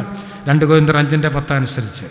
അത് നാം ചിന്തിക്കാറില്ല. അത് ഭാവിപരമായതുകൊണ്ട് നാം അത് ചിന്തിക്കാറില്ല. ഇന്ന് ആരോടും കണക്ക് ബോധിപ്പിക്കേണ്ട, സഭയിലെ മൂപ്പന്മാരോടോ മറ്റാരോടും കണക്ക് ബോധിപ്പിക്കേണ്ട. അതുകൊണ്ടാണ് പലപ്പോഴും പ്രാർത്ഥനയിൽ നാം അലസരായി പോകുന്നത്. ഒന്നാമത്തെ കാരണം. രണ്ടാമത്തെ കാരണം എന്താണെന്ന് ചോദിച്ചാൽ, എൻ്റെ ഭാഷയിൽ പറഞ്ഞാൽ മുട്ടില്ലാത്തതുകൊണ്ട് പ്രാർത്ഥിക്കുന്നില്ല. ഏത് മുട്ടിൻ്റെ കാര്യമാണ് ഞാൻ പറഞ്ഞത്? മലയാളത്തിൽ മുട്ടെന്നുള്ളതിന് പല അർത്ഥങ്ങളുണ്ടല്ലേ. മുട്ടെന്ന് വെച്ചാൽ നമ്മുടെ കാൽമുട്ടിനെ മുട്ടെന്ന് പറയും. ഞാൻ മറ്റൊരർത്ഥത്തിലാണ് പറഞ്ഞത്. യഹോവ എൻ്റെ ഇടയനാകുന്ന എനിക്ക് മുട്ടുണ്ടാകുകയില്ല. ബുദ്ധിമുട്ട്. ഇന്ന് ബുദ്ധിമുട്ടൊന്നുമില്ല, അതുകൊണ്ട് പ്രാർത്ഥിക്കുന്നില്ല. ആവശ്യങ്ങളില്ല. പല സഹോദരന്മാരും സാക്ഷ്യം പറയുന്നതൊക്കെ ഞാൻ കഴിഞ്ഞ കാലങ്ങളിൽ കേട്ടിട്ടുണ്ട്. അവർ പറയാറുണ്ട്, ഞങ്ങളൊക്കെ വളരെ ദാരിദ്ര്യത്തിൽ കൂടെ കടന്നു വന്നവരാണ്. ഞങ്ങളുടെ പിതാക്കന്മാരും മാതാക്കന്മാരും മുട്ടിന്മേൽ നിന്ന് മുട്ടിപ്പായിട്ട് പ്രാർത്ഥിച്ചു. അതിൻ്റെ ഫലമായിട്ട് ദൈവം ഞങ്ങളുടെ തലമുറയെ ധാരാളമായിട്ട് അനുഗ്രഹിച്ചു. ഏതനുഗ്രഹമാണ് ഉദ്ദേശിക്കുന്നത്? ഭൗമികമായ അനുഗ്രഹം. അതിനകത്ത് വലിയ തെറ്റൊന്നുമില്ല. കാരണം സദൃശവാക്യം 10:22 യഹോവയുടെ അനുഗ്രഹത്താൽ സമ്പത്തുണ്ടാകുന്നു എന്ന് വാക്യമുണ്ട്. ഭൗമികമായ അനുഗ്രഹമാണ് നാം പലപ്പോഴും അനുഗ്രഹം എന്ന് പറയുമ്പോൾ ഉദ്ദേശിക്കുന്നത്. മറ്റേ നമുക്ക് വലിയ വിഷയമല്ല. ശരിയാണ് അവർ പറയുന്നത്. പിതാക്കന്മാർ മുട്ടിപ്പായിട്ട് പ്രാർത്ഥിച്ചു, മുട്ടിന്മേൽ നിന്ന് പ്രാർത്ഥിച്ചു, ദൈവം പ്രാർത്ഥന കേട്ടു, അവരെ അനുഗ്രഹിച്ചു, മക്കളെ അനുഗ്രഹിച്ചു. എന്താണ് സംഭവിച്ചത്? മക്കളുടെ കാലം വന്നപ്പോൾ ഞാൻ നേരത്തെ പറഞ്ഞതുപോലെ പ്രാർത്ഥനയ്ക്ക് ആവശ്യം ഇല്ലാതെയായി. ഞാനിങ്ങനെ പറയട്ടെ, പിതാക്കന്മാരുടെ പ്രാർത്ഥന കൊണ്ട് ദൈവം കൊടുത്ത അനുഗ്രഹങ്ങൾ ഇന്ന് അനേകരും അവരുടെ ജീവിതത്തിൽ അത് ശാപമാക്കി മാറ്റിയില്ലേ എന്ന് നാം പരിശോധിക്കണം. ദൈവം അവരെ ശപിച്ചിട്ടില്ല, എന്നാൽ നാം തന്നെ ശാപമാക്കി മാറ്റി. ദൈവം അനുഗ്രഹം തന്നു. ഇന്ന് ആവശ്യങ്ങളൊന്നുമില്ല. ഇന്ന് ധാരാളം പണമുണ്ട്, സൗകര്യങ്ങളുണ്ട്, സ്വാധീനമുണ്ട്, ആൾബലമുണ്ട്. അതുകൊണ്ട് പ്രാർത്ഥിക്കേണ്ട വലിയ ആവശ്യമൊന്നുമില്ല. അതുകൊണ്ടാണ് നാം പ്രാർത്ഥിക്കാത്തത്. 2 കാരണങ്ങൾ മാത്രം പറഞ്ഞാൽ അവിടെ വിടുകയാണ്. ഇനിയും കാരണങ്ങളുണ്ട്. ഞാൻ 2 കാര്യങ്ങൾ പ്രധാനമായിട്ട് പറഞ്ഞു. പ്രാർത്ഥിച്ചില്ലെങ്കിൽ ആരോടും കണക്ക് ബോധിപ്പിക്കാൻ, there is no need of any accountability. രണ്ടാമത്, ദർ ഇസ് നോ നീഡ്, നമുക്ക് ആവശ്യങ്ങളില്ല. എൻ്റെ ദൈവമോ നിങ്ങളുടെ ആവശ്യങ്ങളൊക്കെ മഹത്വത്തോടെ തൻ്റെ ധനത്തിനത്തോളം ക്രിസ്തുവേശുവിൽ പൂർണ്ണമായി തീർത്തു തരും. മലയാളത്തിൽ ബുദ്ധിമുട്ടെന്നാണ് ആ വാക്ക്. എന്നാൽ ശരിയായ തർജ്ജമ ആവശ്യങ്ങൾ, ആഗ്രഹങ്ങളല്ല, ആവശ്യങ്ങൾ. ആവശ്യങ്ങളില്ല. പഴയ നിയമത്തിലെ ഒരു ഉദാഹരണം പറഞ്ഞാൽ അവസാനിപ്പിക്കട്ടെ. ഞാൻ ഹന്നയുടെ കാര്യം നേരത്തെ പറഞ്ഞു. പഴയ നിയമത്തിലെ ഏറ്റവും വലിയ പ്രാർത്ഥനാ വനിതയാണ് ഹന്ന. ഹന്ന പ്രാർത്ഥിച്ചു. എന്താണ്? 1:1 നാം വായിക്കുന്നു. എന്താണ്, എങ്ങനെയാണ് പ്രാർത്ഥിച്ചത്? എന്തുകൊണ്ടാണ് ഹന്ന പ്രാർത്ഥിച്ചത്? ഹന്നയ്ക്കൊരു ബുദ്ധിമുട്ടുണ്ടായിരുന്നു. എന്താണ്? തനിക്ക് സന്തതിയില്ലായിരുന്നു. അക്കാലത്തും ഇക്കാലത്തും എക്കാലത്തും നമുക്കറിയാം, മക്കളില്ലെങ്കിൽ അത് സമൂഹത്തിൽ ഒരു നിന്ദയാണ്, പരിഹാസമാണ്. പഴയ നിയമകാലത്ത് അത് വളരെ കൂടുതലായിരുന്നു. പെനീന തൻ്റെ ശത്രുവായിരുന്നു, തന്നെ എപ്പോഴും പരിഹസിക്കുമായിരുന്നു. അങ്ങനെ അതുകൊണ്ട് അവൾ കരഞ്ഞു, പട്ടിണി കിടന്നു എന്നൊക്കെ നാം വായിക്കുന്നു. 1:1 നാം ഹന്നയുടെ പ്രാർത്ഥനയെക്കുറിച്ച്, ശീലോവിൽ സമാഗമന കൂടാരത്തിൽ ചെന്ന് പ്രാർത്ഥിക്കുന്ന പ്രാർത്ഥനയെക്കുറിച്ച് ഇങ്ങനെ വായിക്കുന്നു. അവൾ മനോവ്യസനത്തോടെ യഹോവയോട് പ്രാർത്ഥിച്ചു. ഹന്ന പ്രാർത്ഥിച്ചത് എന്തുകൊണ്ടാണ്? മനോവ്യസനം. മനോവ്യസനമുള്ളവരാണ് പ്രാർത്ഥിക്കുന്നത്. തീർന്നില്ല, ഒരു ചെറിയ വാക്കുകളുണ്ട്, അവൾ വളരെ കരഞ്ഞു. അതും കൂടി ദൈവത്തിൻ്റെ ആത്മാവ് ആഡ് ചെയ്തിട്ടുണ്ട്. കരയണമെന്ന് പ്ലാൻ ചെയ്ത് പോയതല്ല, പക്ഷേ അവിടെ ചെന്ന് തൻ്റെ മനോവ്യസനം ദൈവസന്നിധിയിൽ പകർന്നപ്പോൾ, തൻ്റെ ഹൃദയം പകർന്നപ്പോൾ അവൾ കരഞ്ഞു. അവൾക്കൊരു മുട്ടുണ്ടായിരുന്നു. ഇന്ന് ദൈവാനുഗ്രഹം ധാരാളം കിട്ടിയതുകൊണ്ട് നമുക്കൊന്നും മുട്ടില്ല, അതുകൊണ്ട് പ്രാർത്ഥിക്കുന്നില്ല. പ്രാർത്ഥന വളരെ കാഷ്വലായി മാറിയിരിക്കുകയാണ്. പ്രാർത്ഥനയുടെ പ്രാധാന്യം, അതിന് നാം പ്രാധാന്യം കൊടുക്കാത്തതൊക്കെയാണ് ഞാൻ പല നിലകളിൽ പല ഉദാഹരണങ്ങൾ കൂടെ പറഞ്ഞത്. പ്രിയപ്പെട്ടവർ, പ്രധാനമായിട്ട് ഞാൻ പറഞ്ഞത് പ്രാർത്ഥന അടിസ്ഥാനപരമായി ദൈവത്തോട് ദൈവമക്കൾ നടത്തുന്ന ഒരു സംഭാഷണമാണ്, സംസാരമാണ്, സ്വകാര്യ സംഭാഷണമാണ്. മാത്രമല്ല, പ്രാർത്ഥനയുടെ ആരംഭിച്ചത് ഏദൻ തോട്ടത്തിൽ നിന്ന് മനുഷ്യനെ പുറത്താക്കിയതിന് ശേഷമാണ്. പ്രാർത്ഥനയുടെ ലക്ഷ്യമെന്താണ്? അത് ദൈവത്തിൻ്റെ ഹിതം മനസ്സിലാക്കുക, അത് ഹിതം നിറവേറ്റാനുള്ള ശക്തി പ്രാപിക്കുക, അതിലുപരി ആത്യന്തികമായിട്ട് ദൈവത്തിൻ്റെ നാമം മഹത്വപ്പെടണം. കർത്താവ് പ്രാർത്ഥിക്കാൻ പഠിപ്പിച്ചപ്പോൾ എന്താണ് ആദ്യമേ പറഞ്ഞത്? ഹലോഡ് ബി ദൈ നെയിം, നിൻ്റെ നാമം വിശുദ്ധീകരിക്കപ്പെടണമേ. ആത്യന്തികമായിട്ട് എല്ലാ പ്രാർത്ഥനകൾ കൊണ്ടും, നമ്മുടെ എല്ലാ ശുശ്രൂഷകൾ കൊണ്ടും, പ്രാർത്ഥനയായാലും പാട്ടായാലും പ്രസംഗമായാലും ആത്യന്തികമായി ദൈവത്തിൻ്റെ നാമം മഹത്വപ്പെടണം. 1 Corinthians 10:31 പൗലോസ് എഴുതി, ആകയാൽ നിങ്ങൾ തിന്നാലും കുടിച്ചാലും എന്ത് ചെയ്താലും എല്ലാം ദൈവത്തിൻ്റെ നാമത്തിൻ്റെ മഹത്വത്തിന് വേണ്ടി ചെയ്യുകയും. ദൈവത്തിൻ്റെ സ്തോത്രം.